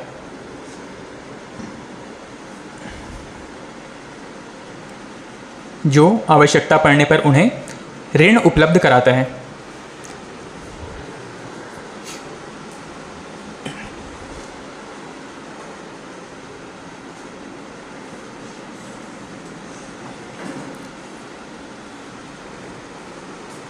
अच्छा, ये बताइएगा कि भारत में या विश्व में कहीं भी बैंकिंग सिस्टम की आवश्यकता क्यों पड़ रही होगी? बैंक के बिना भी तो काम चलता था। पहले साहूकार होते थे, सूदखोर होते थे, चोरी से बचाव के लिए, ठीक है। और बैंकों की आवश्यकता क्यों है?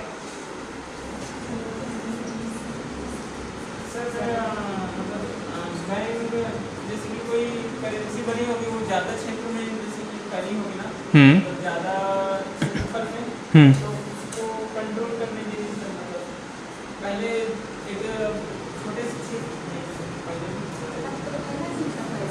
तब तो फैला भी नहीं था पैसा।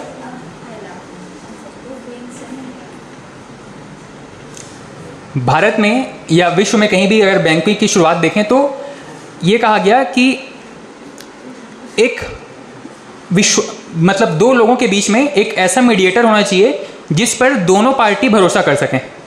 ठीक, जैसे कि कोई एग्रीमेंट हो रहा है तो आप क्या करेंगे, एक बॉन्ड पेपर पर साइन करवाएंगे दोनों पार्टी से, और वो बॉन्ड पेपर ये सहमति दर्शाता है, दोनों की सहमति दर्शाता है और भरोसा दिलाता है कि दोनों में से कोई भी अगर उन रूल्स को ब्रेक करेगा तो उनको उस बॉन्ड के या उस रूल्स के अकॉर्डिंग में पनिशमेंट मिलेगी या उनको कुछ पे करना पड़ेगा।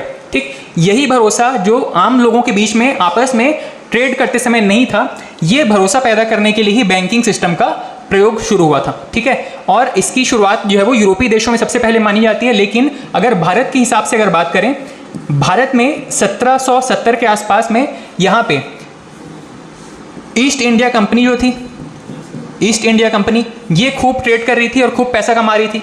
लेकिन इनको एक प्रॉब्लम आ रही थी कि ये यहाँ से पैसा इकट्ठा करके फिर जब जाते थे शिप्स में तो ये कैश लेकर के जाएं या क्या करें। ठीक है, वैसे सामान लेकर के वहाँ जाते थे, वहाँ चीज़ें वहाँ बेचते थे, लेकिन जो पैसा वो यहाँ कमा रहे हैं उनको किस तरीके से ट्रांजैक्शन जो है वो मतलब ब्रिटेन के साथ में भारत का ट्रांजैक्शन किया जाए, ये एक प्रॉब्लम ही थी इनके पास में। इसीलिए ईस्ट इंडिया कंपनी ने सबसे पहला भारत में यूरोपियन मॉडल पर एक बैंक भारत में स्थापित किया था सन 1770 के आसपास, और ये जो है यहाँ से ही भारत में बैंकिंग व्यवस्था की नींव पड़ी हुई थी। ठीक, ये किनको सर्विस प्रोवाइड करता था? सिर्फ ईस्ट इंडिया कंपनी और ब्रिटिशर्स को। ठीक है, ये जो पहला बैंक स्थापित हुआ था ये ईस्ट इंडिया कंपनी के लिए और विशेष रूप से ब्रिटेन के ही लोगों को ही वित्तीय सर्विसेज प्रोवाइड करता था। ठीक, लिखिएगा इसमें सबसे पहला बैंक का एक डेफिनेशन आपने नोट किया। सेकंड लिखिएगा नेक्स्ट पॉइंट,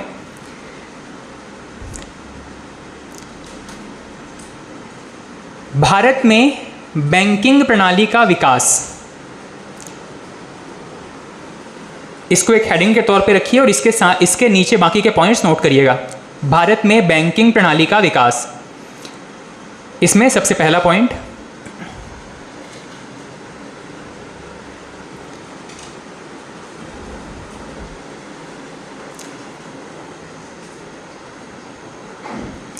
पहला पॉइंट लिखिएगा,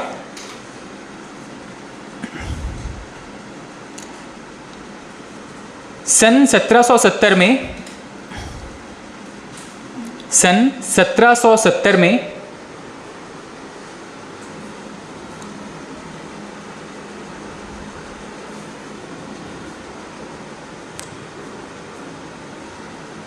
भारत में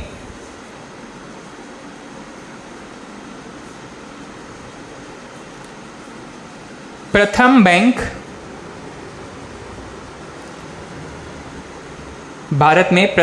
बैंक स्थापित किया गया। भारत में प्रथम बैंक स्थापित किया गया। इसका नाम लिख लीजिएगा डैश करके। भारत में प्रथम बैंक स्थापित किया गया डैश करके, इसका नाम लिखिएगा bank of Hindustan. Bank of Hindustan, और ब्रैकेट में लिख लीजिएगा कोलकाता। कोलकाता में सबसे पहले ये बैंक स्थापित किया गया था। सन 1770 में भारत में सबसे पहला बैंक स्थापित किया गया, बैंक ऑफ हिंदुस्तान, कोलकाता में। ठीक, यहाँ से बैंकिंग व्यवस्था की नींव पड़नी शुरू हो गई थी। और क्योंकि भारतीय जो लोग थे उनको बैंकिंग सिस्टम का कोई भी अनुभव नहीं था, इसीलिए यहाँ पे वो बैंक्स पे ज़्यादा भरोसा नहीं करते थे। बैंक से नहीं, अब बैंक में ना तो अपने पैसे जमा करते थे, ना तो वहाँ से ऋण लेते थे। ठीक, वो भरोसा करते थे साहूकार पे। ठीक, जो लोकल मनी लेंडर्स होते थे उन पर भरोसा करते थे। लेकिन धीरे धीरे उन्होंने ये देखा कि बैंकिंग सिस्टम के कुछ फ़ायदे भी हैं। इस वजह से भारत में बैंक्स की डिमांड बढ़ने लगी और अब यहाँ से एक प्रॉपर स्ट्रक्चर्ड वे में बैंकिंग का विकास शुरू हो जाता है। ठीक है, नेक्स्ट पॉइंट लिखिएगा,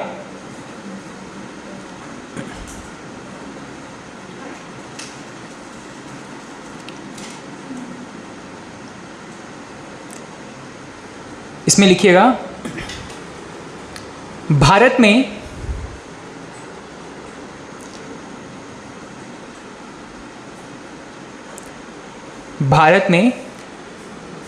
बैंकिंग सेवाओं की मांग बढ़ने के साथ भारत में बैंकिंग सेवाओं की मांग बढ़ने के साथ नए बैंकों की स्थापना प्रारंभ हुई। भारत में बैंकिंग सेवाओं की मांग बढ़ने के साथ नए बैंकों की स्थापना प्रारंभ हुई। ठीक, अब कौन कौन से बैंक स्थापित होते चले गए, इनको बस उनका ईयर और उनका नाम, कौन सा नाम था, इसको नोट करते चलना। सबसे पहला इसमें 1806 1806 बैंक ऑफ बंगाल। 1806 डैश करके बैंक ऑफ बंगाल। ठीक है, नाम से समझ में आ रहा है कहाँ पे होगा ये। हाँ, वेस्ट बंगाल, या उस समय जो बंगाल का क्षेत्र था जिसमें कि आपका झारखंड, बिहार, ये पूरा एरिया शामिल था। नेक्स्ट 1840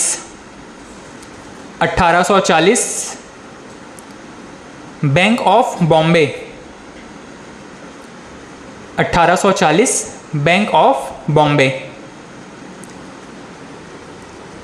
ठीक, ये जो था पहले जो बम्बई के नाम से था, आज मुंबई जिसको कहते हैं, वहाँ पर महाराष्ट्र वाले क्षेत्र में स्थापित था।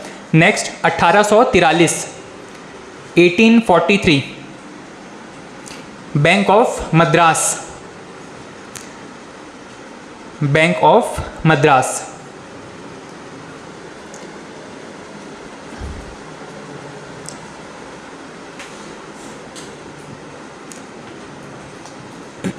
ठीक, ये 3 बैंक थे। अब इन 3 बैंकों की खासियत क्या है, तो इन तीनों को वापस एक ब्रैकेट में करके लिख लीजिए इस तरीके से। इन तीनों को सम्मिलित रूप से प्रेसिडेंसी बैंक कहा जाता था।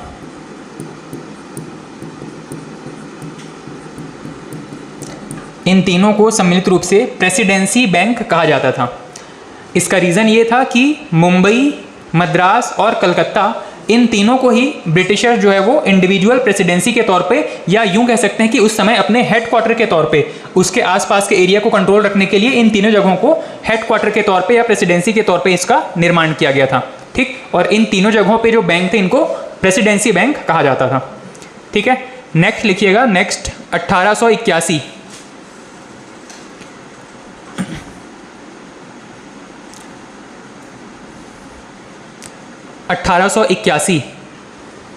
Awadh commercial bank. Awadh commercial bank. Awadh commercial bank, क्या स्पेलिंग लिखे आपने? उसको ठीक कर लीजिए। हाँ, उसका स्पेलिंग ये था, बोलते थे अवध कमर्शियल बैंक, स्पेलिंग ये था OUDH। हाँ, अवध कमर्शियल बैंक, डैश करके लिखिएगा। भारतीयों द्वारा संचालित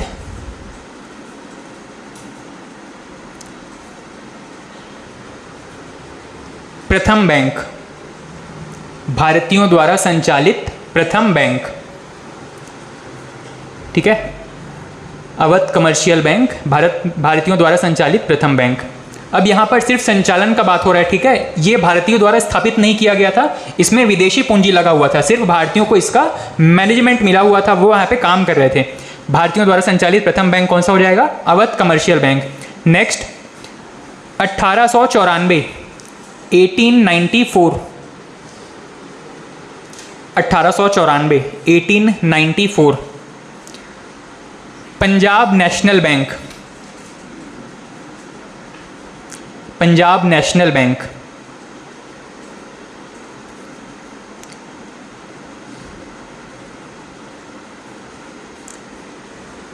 पूर्णतः, इसमें डैश करके लिखिएगा, पूर्णतः स्वदेशी बैंक।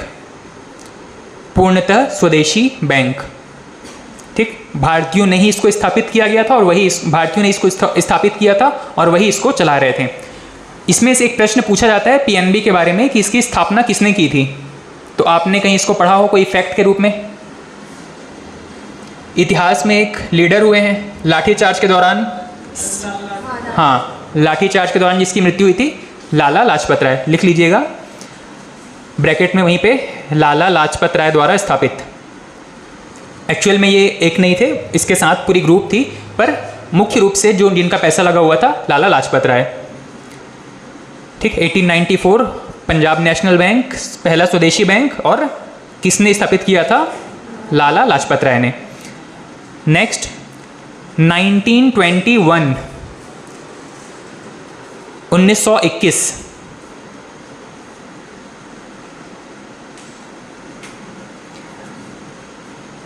1921, डैश करके लिखिएगा, प्रेसिडेंसी बैंकों का विलय।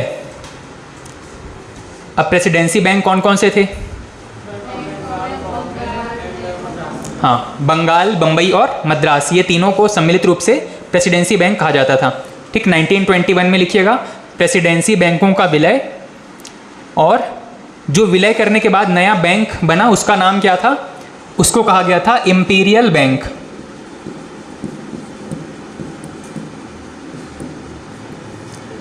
प्रेसिडेंसी बैंकों के विलय के बाद जो नया संस्था बना, जो नया बैंक बना था, इसको नाम दिया गया था imperial bank. Imperial bank, bracket में लिख लीजिएगा मुंबई, इसका हेडक्वार्टर रखा गया था मुंबई में।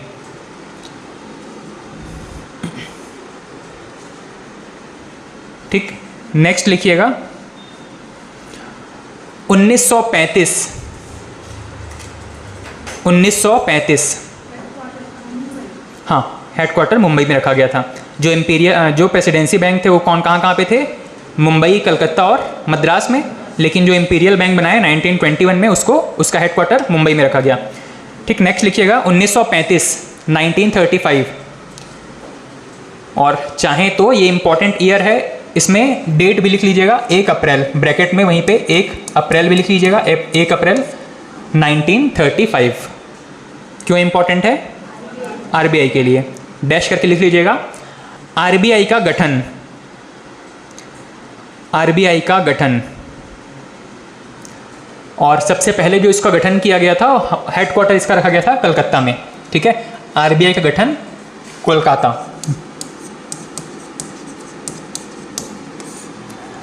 आरबीआई का गठन ब्रैकेट में वहीं पे इसका जगह लिख लीजिएगा कोलकाता। इसी में ही कुछ सब पॉइंट्स हैं 1935 वाले के अंदर, कुछ सब पॉइंट्स हैं, इसको लिखिएगा आरबीआई के बारे में। आरबीआई की स्थापना, आरबीआई की स्थापना आरबीआई अधिनियम, आरबीआई अधिनियम 1934, आरबीआई अधिनियम 1934 के अंतर्गत, 1934 के अंतर्गत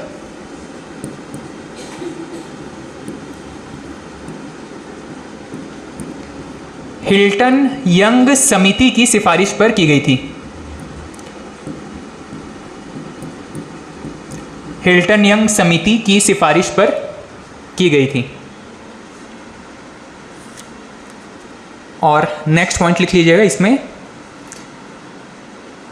1 जनवरी 1949 को इसका राष्ट्रीयकरण किया गया। 1 जनवरी 1949 को इसका राष्ट्रीयकरण किया गया। ठीक है, आरबीआई के बारे में हम और डिटेल से पढ़ेंगे, पर यहाँ पर बैंकिंग सिस्टम किस तरीके से इवॉल्व हो रहा है भारत में, इसको देख रहे हैं। ठीक है, तो आरबीआई का राष्ट्रीयकरण 1 जनवरी 1949 को। ठीक, ये तीनों पॉइंट लिख लिया आपने।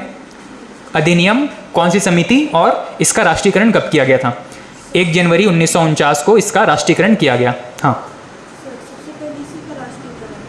नहीं, इससे पहले भी 2 बार हो चुका था राष्ट्रीयकरण। सॉरी, रहा राष्ट्रीयकरण के हिसाब से देखेंगे, मतलब भारत में बैंकों के राष्ट्रीयकरण के हिसाब से देखेंगे तो सबसे पहले यही हुआ था। इसके बाद में आपका एसबीआई का राष्ट्रीयकरण हुआ है, और उसके बाद में आपके 14 बैंक और 14 बैंक और 6 बैंक। ठीक है, नेक्स्ट लिखिएगा 1 जुलाई 1955।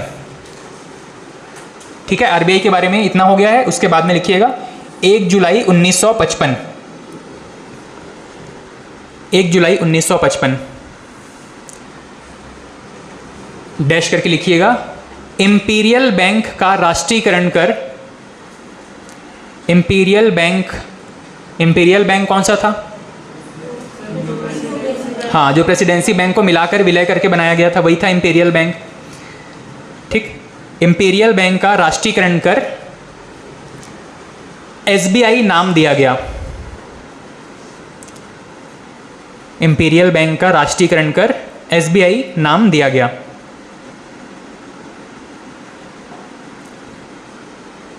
ठीक है, नेक्स्ट 19 जुलाई 1969, 19th of जुलाई 1969, 19 जुलाई 1969 14 बैंकों का राष्ट्रीयकरण, 14 बैंकों का राष्ट्रीयकरण। कितनी पूंजी वाले थे सभी बैंक? 50 करोड़ या उससे ज़्यादा संपत्ति वाले बैंक थे। 14 बैंकों का राष्ट्रीयकरण। नेक्स्ट 15 अप्रैल 1980, हर एक बैंक जो कि जिनकी संपत्ति 50 करोड़ थी या उससे ज़्यादा थी, उनका राष्ट्रीयकरण किया गया था। ब्रैकेट में लिख लीजिएगा 50 करोड़। नेक्स्ट 15 अप्रैल 1980, 6 बैंकों का राष्ट्रीयकरण, 6 बैंकों का राष्ट्रीयकरण। ठीक है, यहाँ पर कितनी पूंजी वाले पकड़े गए थे? 200 करोड़। ठीक है, सेकेंड फेज में या 1980 में जो बैंक थे 6 बैंक, उसमें से हर एक बैंक जिनके पास टोटल 200 करोड़ की कैपिटल हो, ऐसे बैंकों का राष्ट्रीयकरण किया गया था।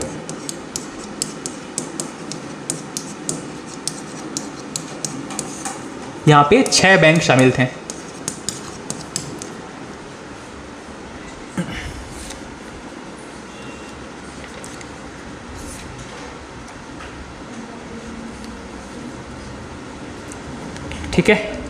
उसके बाद में बहुत सारे बैंक्स की मर्जर वाली सिचुएशन आती चली गई थी। इसको हम एक एक करके देखेंगे।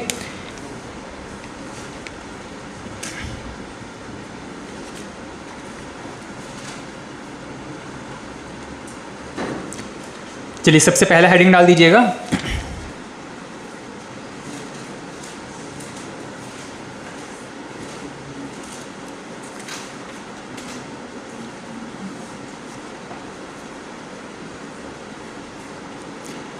हेडिंग डाल दीजिएगा भारत में बैंकों के प्रकार। भारत में बैंकों के प्रकार।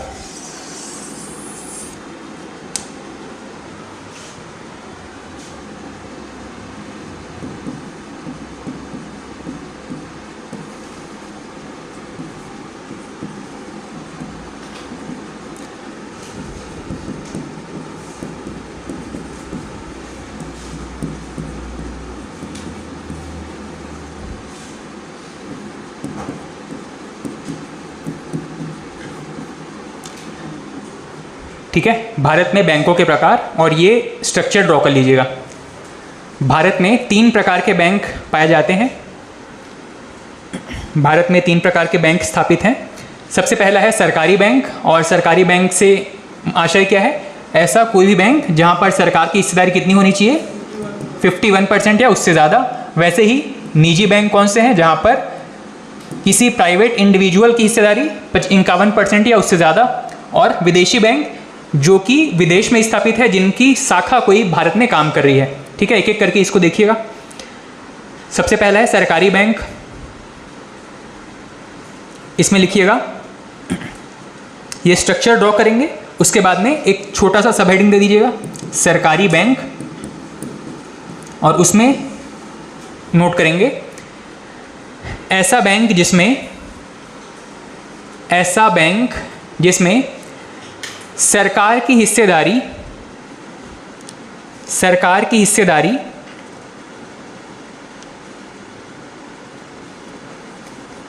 50%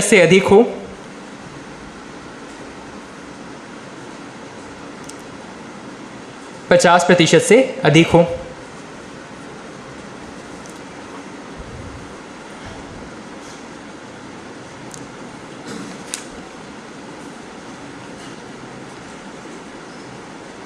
नेक्स्ट पॉइंट लिखिएगा इसी में ही, इन बैंकों को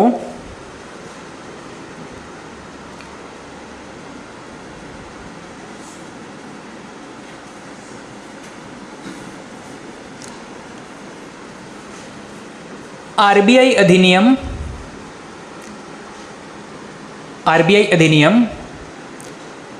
तथा बैंकिंग रेगुलेशन अधिनियम,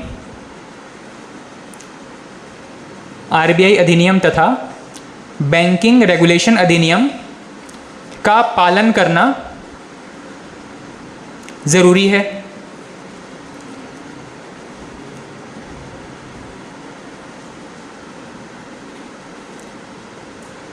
और नेक्स्ट पॉइंट लिखिएगा,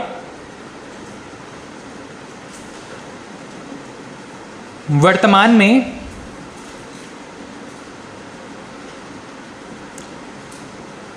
भारत में 12 सरकारी बैंक कार्यरत हैं।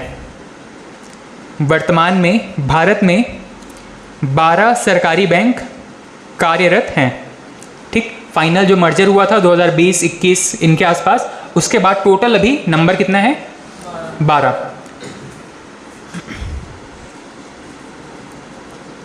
ठीक, और इन 12 बैंकों के नाम बस शॉर्ट में नोट करते चलिएगा। सबसे पहला है एसबीआई,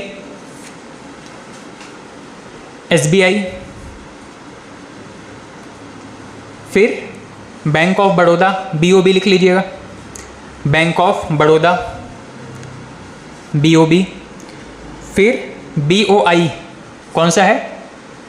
बीओआई कौन सा है? Bank of India, bank of India. Next bank of Maharashtra,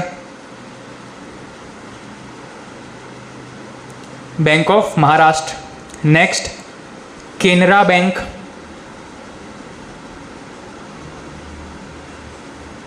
Canara bank, हाँ।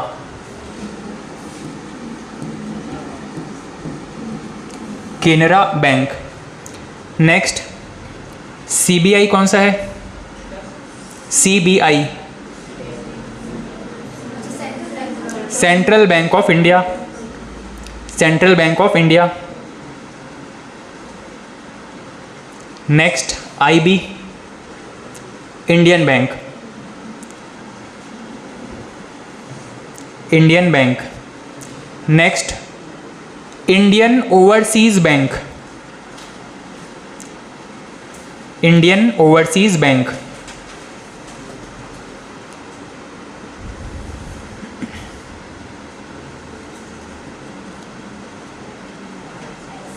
Indian overseas bank.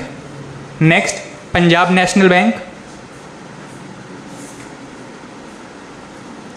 Punjab national bank. Next Punjab and Sindh bank. Punjab and Sindh.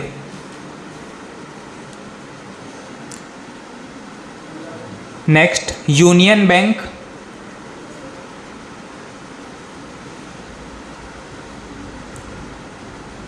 और लास्ट है UCO bank. Union bank last में है, यूको बैंक।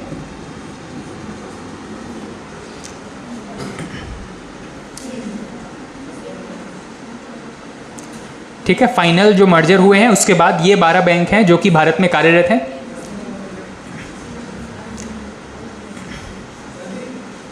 तो छूट गया 10वां Punjab and Sindh bank. Punjab national के बाद में पंजाब एंड सिंध बैंक, फिर यूनियन बैंक और लास्ट में है यूको बैंक।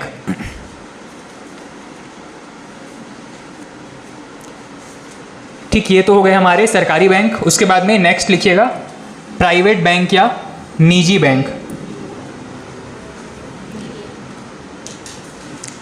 प्राइवेट या निजी बैंक।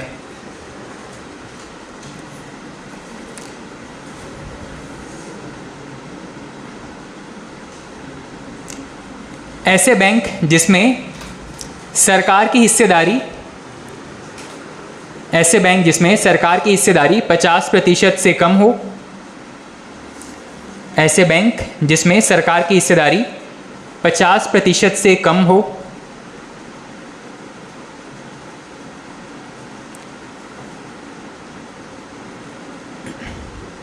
तथा 50% से कम, हाँ 51% रहेगा तब तो 51, मान लीजिए 50 भी है तो 50-50 वाली सिचुएशन आ जाएगी। 50% से कम रहेगा तो प्राइवेट कहा जाएगा।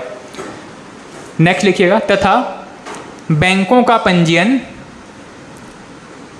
तथा बैंकों का पंजीयन किसी व्यक्ति या संस्था के नाम पर हो।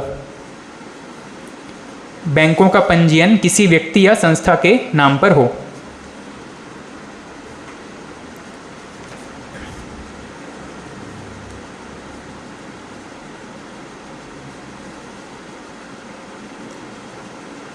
नेक्स्ट पॉइंट लिख लीजिएगा भारत में वर्तमान में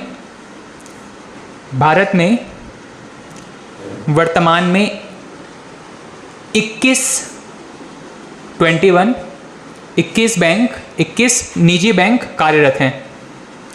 भारत में वर्तमान में 21 निजी बैंक कार्यरत हैं।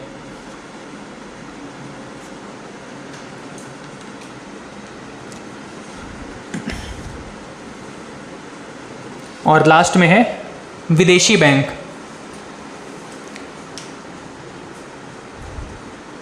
ऐसे बैंक जिनकी स्थापना, ऐसे बैंक जिनकी स्थापना और पंजीयन विदेश में है, जिनकी स्थापना और पंजीयन विदेश में है,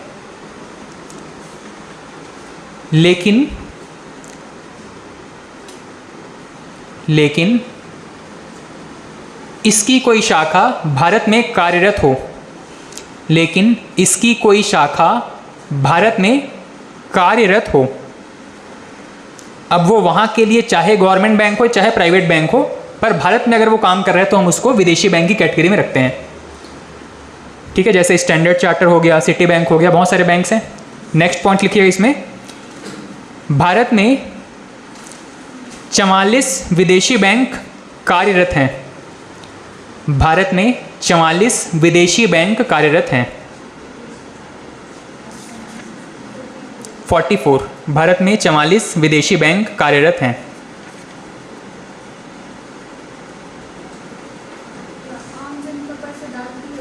हाँ, कर सकती है हाँ, कोई भी खाता खुलवा सकता है, जो अपनी आईडी प्रूफ है वो दे, और जो मिनिमम अमाउंट है जमा करने का, जो वहाँ पे बैलेंस मेंटेन करने का, उतना मेंटेन करे, खाता खुल जाएगा।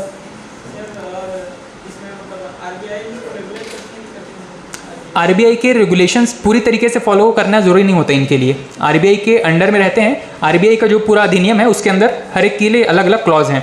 प्राइवेट बैंक्स के लिए अलग है और गवर्नमेंट बैंक्स के अलग है। गवर्नमेंट बैंक्स को थोड़ा सा रिलैक्सेशन है, प्राइवेट बैंक्स पर ज़्यादा स्ट्रिक्ट है, और ये जो बैंक्स हैं विदेशी बैंक, इन पे इनका ज़्यादा कंट्रोल नहीं रहता। ठीक है, और एक और ख़ास चीज़ है, जैसे कि अभी हमने ये देखा कि निजी बैंक जो है वो किसके नाम पर रजिस्टर्ड होते हैं, तो किसी व्यक्ति या संस्था के नाम पर रजिस्टर्ड होते हैं। ये किसके नाम पे रजिस्टर्ड होते हैं? सरकार के नाम पे, विशेष रूप से कहें तो राष्ट्रपति के नाम पे इसका रजिस्ट्रेशन रहता है। ठीक है, वैसे एग्जाम में कभी पूछा नहीं गया है, पर याद रखिएगा सामान्य जानकारी के लिए, सरकारी बैंक राष्ट्रपति के नाम पर रजिस्टर्ड होते हैं।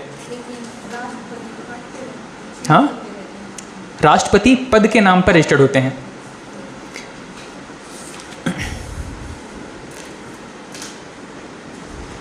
ठीक, नेक्स्ट हेडिंग डाल दिएगा, बैंकों का विलय। बैंकों का विलय।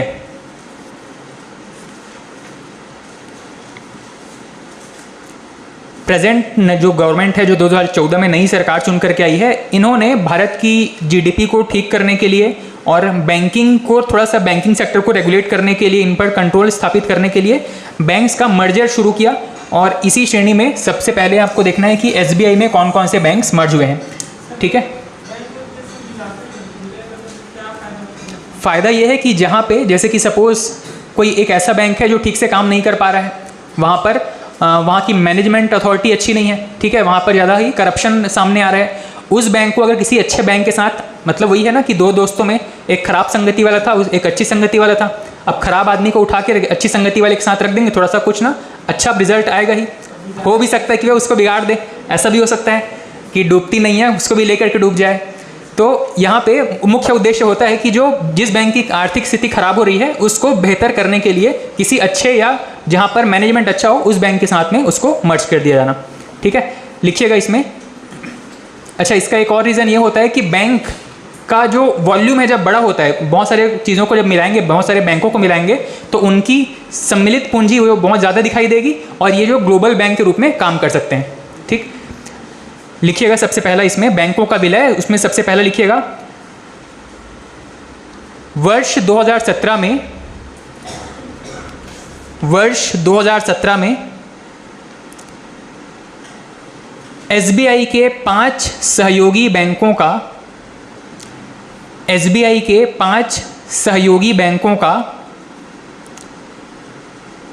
एसबीआई में विलय किया गया।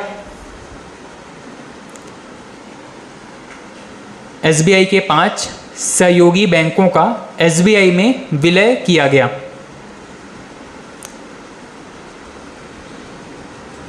ठीक है, कौन कौन से बैंक्स थे इसको लिखिएगा। State bank of Patiala, state bank of Patiala.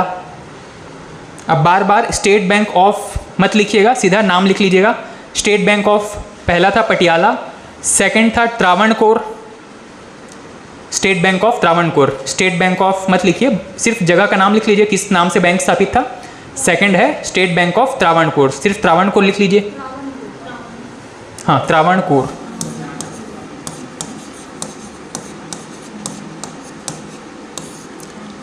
Travancore, Kerala, Kerala. State bank of Travancore. हाँ, next Hyderabad, state bank of Hyderabad.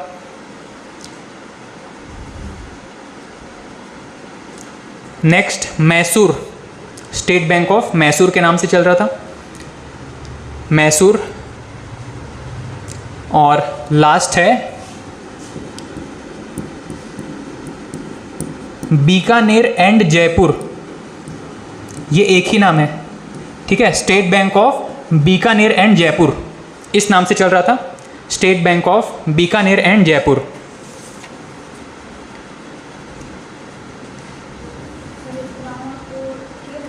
हाँ, state bank of Patiala, Travancore, Hyderabad, Mysore और लास्ट है बीकानेर एंड जयपुर। इन 5 बैंक्स का विलय करके एसबीआई में ही इसको मर्ज कर दिया गया, ठीक है। नेक्स्ट लिखिएगा, -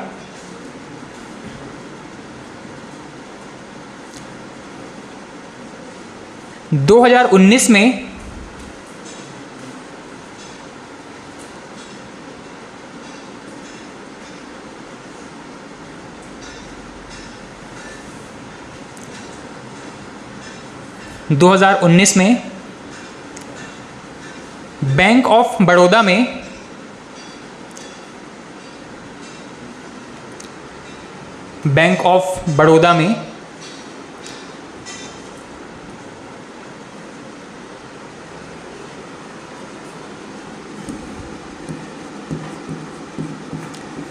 देना बैंक और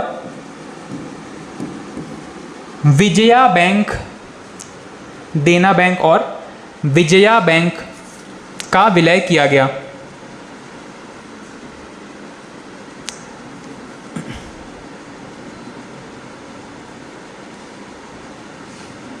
देना बैंक और विजया बैंक का विलय किया गया, ठीक। उसके बाद में लगभग 18 बैंक के आसपास बचे थे और उसमें से भी मर्ज करते करते बाद में अभी टोटल 12 बैंक ही बचे हैं, ठीक। नेक्स्ट पॉइंट लिख लीजिएगा, विलय के पश्चात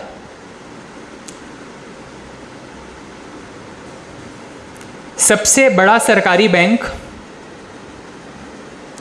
विलय के बाद सबसे बड़ा सरकारी बैंक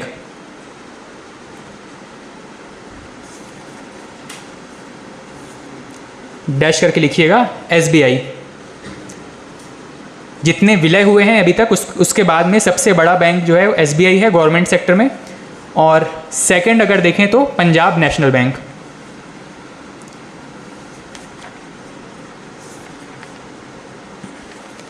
पंजाब नेशनल बैंक, ठीक है। विलय के बाद में हाँ पंजाब। नेक्स्ट हेडिंग डाल दीजिएगा आरबीआई। बस 10 मिनट और फिर आप घर जा सकते हैं। नेक्स्ट हेडिंग डाल दीजिएगा RBI, reserve bank of India, ठीक है। भारत में या किसी भी देश में, लगभग विश्व के सभी देश जहां पर बैंकिंग प्रणाली है वहां पर बैंकों को रेगुलेट करने के लिए केंद्रीय एक सेंट्रल बैंक स्थापित किया ही जाता है, ठीक है। जहां पर डायरेक्ट गवर्नमेंट का इंटरफेयर रहता है, गवर्नमेंट उनके थ्रू बैंक को रेगुलेट करने का काम करती है, ठीक है। भारत में ये जो बैंक केंद्रीय बैंक के रूप में काम करता है इसका नाम क्या है, आरबीआई, ठीक। लिखिएगा इसमें सबसे पहला पॉइंट,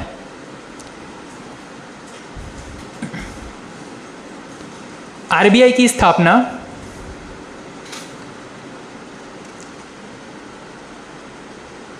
1 अप्रैल 1935 को 1 अप्रैल 1935 को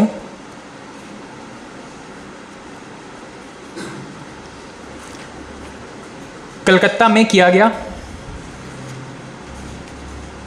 1 अप्रैल 1935 को कलकत्ता में किया गया।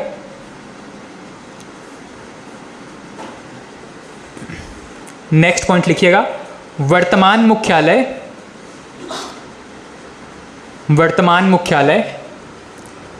मुंबई में है। वर्तमान मुख्यालय मुंबई में है। नेक्स्ट पॉइंट है क्षेत्रीय मुख्यालय, रीजनल हेडक्वार्टर्स। क्षेत्रीय मुख्यालय मुंबई के अलावा इसमें 4 क्षेत्रीय और ऑफिसेस हैं, हेडक्वार्टर्स हैं। इसमें लिखिएगा सबसे पहला, मुंबई में जो हेड ऑफिस है उसके अलावा भी मुंबई में एक हेड ऑफिस है, उसको क्षेत्रीय मुख्यालय या रीजनल ऑफिस के अंदर रखा जाता है। ठीक है, तो रीजनल ऑफिस के अंदर सबसे पहला लिखिएगा मुंबई।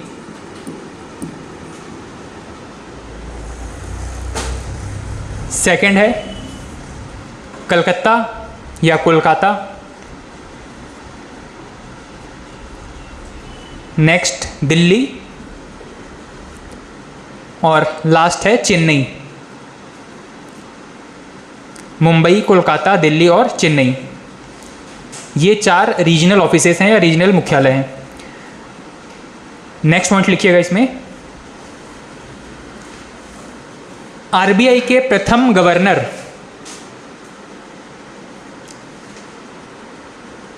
भारत में केंद्रीय बैंक के हेड को क्या कहते हैं हम? गवर्नर कहते हैं। आरबीआई के प्रथम गवर्नर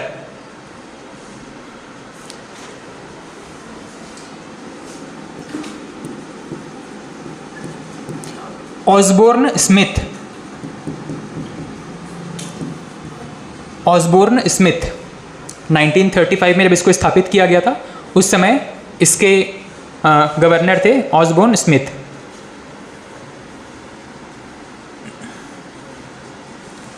ऑसबोर्न स्मिथ। नेक्स्ट, प्रथम भारतीय गवर्नर कौन है? CD Deshmukh.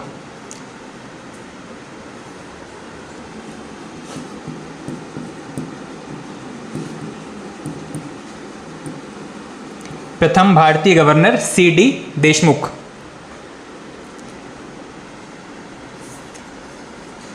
Next point,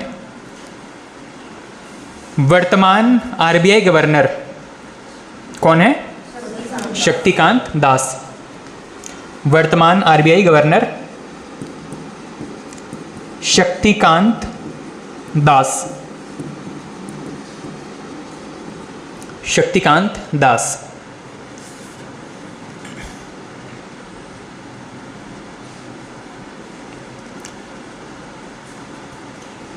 next point लिख लीजिएगा,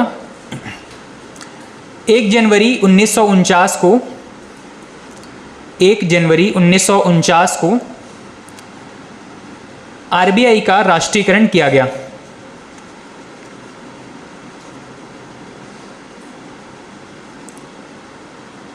एक जनवरी 1949 को आरबीआई का राष्ट्रीयकरण किया गया। ठीक है, और लास्ट में बस ये देख लीजिएगा, ये नोट कीजिएगा कि आरबीआई के कार्य क्या हैं। यहाँ से प्रश्न पूछे गए हैं। एग्जाम्पल, एक प्रश्न पूछेगा कि इनमें से कौन सा आरबीआई का कार्य है या कार्य नहीं है, और 4 ऑप्शन दे देगा। आपको उनमें से सेलेक्ट करना होगा कि कौन सा इसका कार्य है या कौन सा कार्य नहीं है, जैसे एग्जाम्पल, जैसा भी प्रश्न का डिमांड रहेगा। ठीक, तो नेक्स्ट हेडिंग डालिएगा, आरबीआई के कार्य। आरबीआई के कार्य।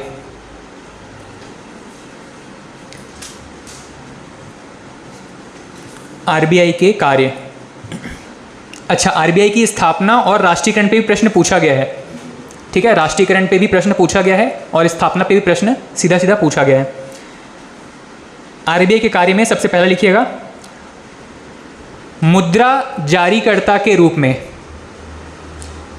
मुद्रा जारीकर्ता के रूप में, करेंसी इशू करने का काम है। मुद्रा जारीकर्ता के रूप में।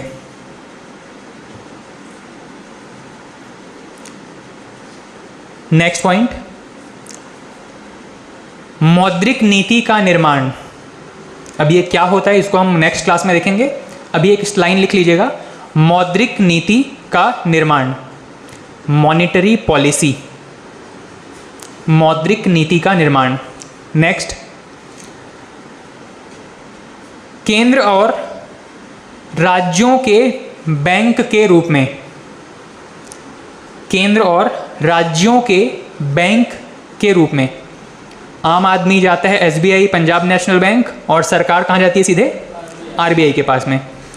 नेक्स्ट, विदेशी मुद्रा के नियंत्रक के रूप में।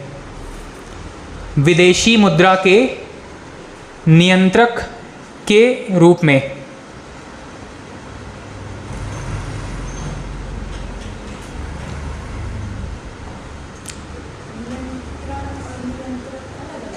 नहीं, कंट्रोल करने वाला ही कंट्रोलर है, नियंत्रण करने वाला ही नियंत्रक है। ठीक है, नियंत्रण प्रोसेस है, नियंत्रक उसको करने वाला है। नेक्स्ट, बैंकों के बैंक के रूप में। हमको लोन लेना है तो हम बैंक जाएंगे, और बैंक्स को लोन लेना है तो कहाँ जाएंगे? आरबीआई के पास जाएंगे। बैंकों के बैंक के रूप में।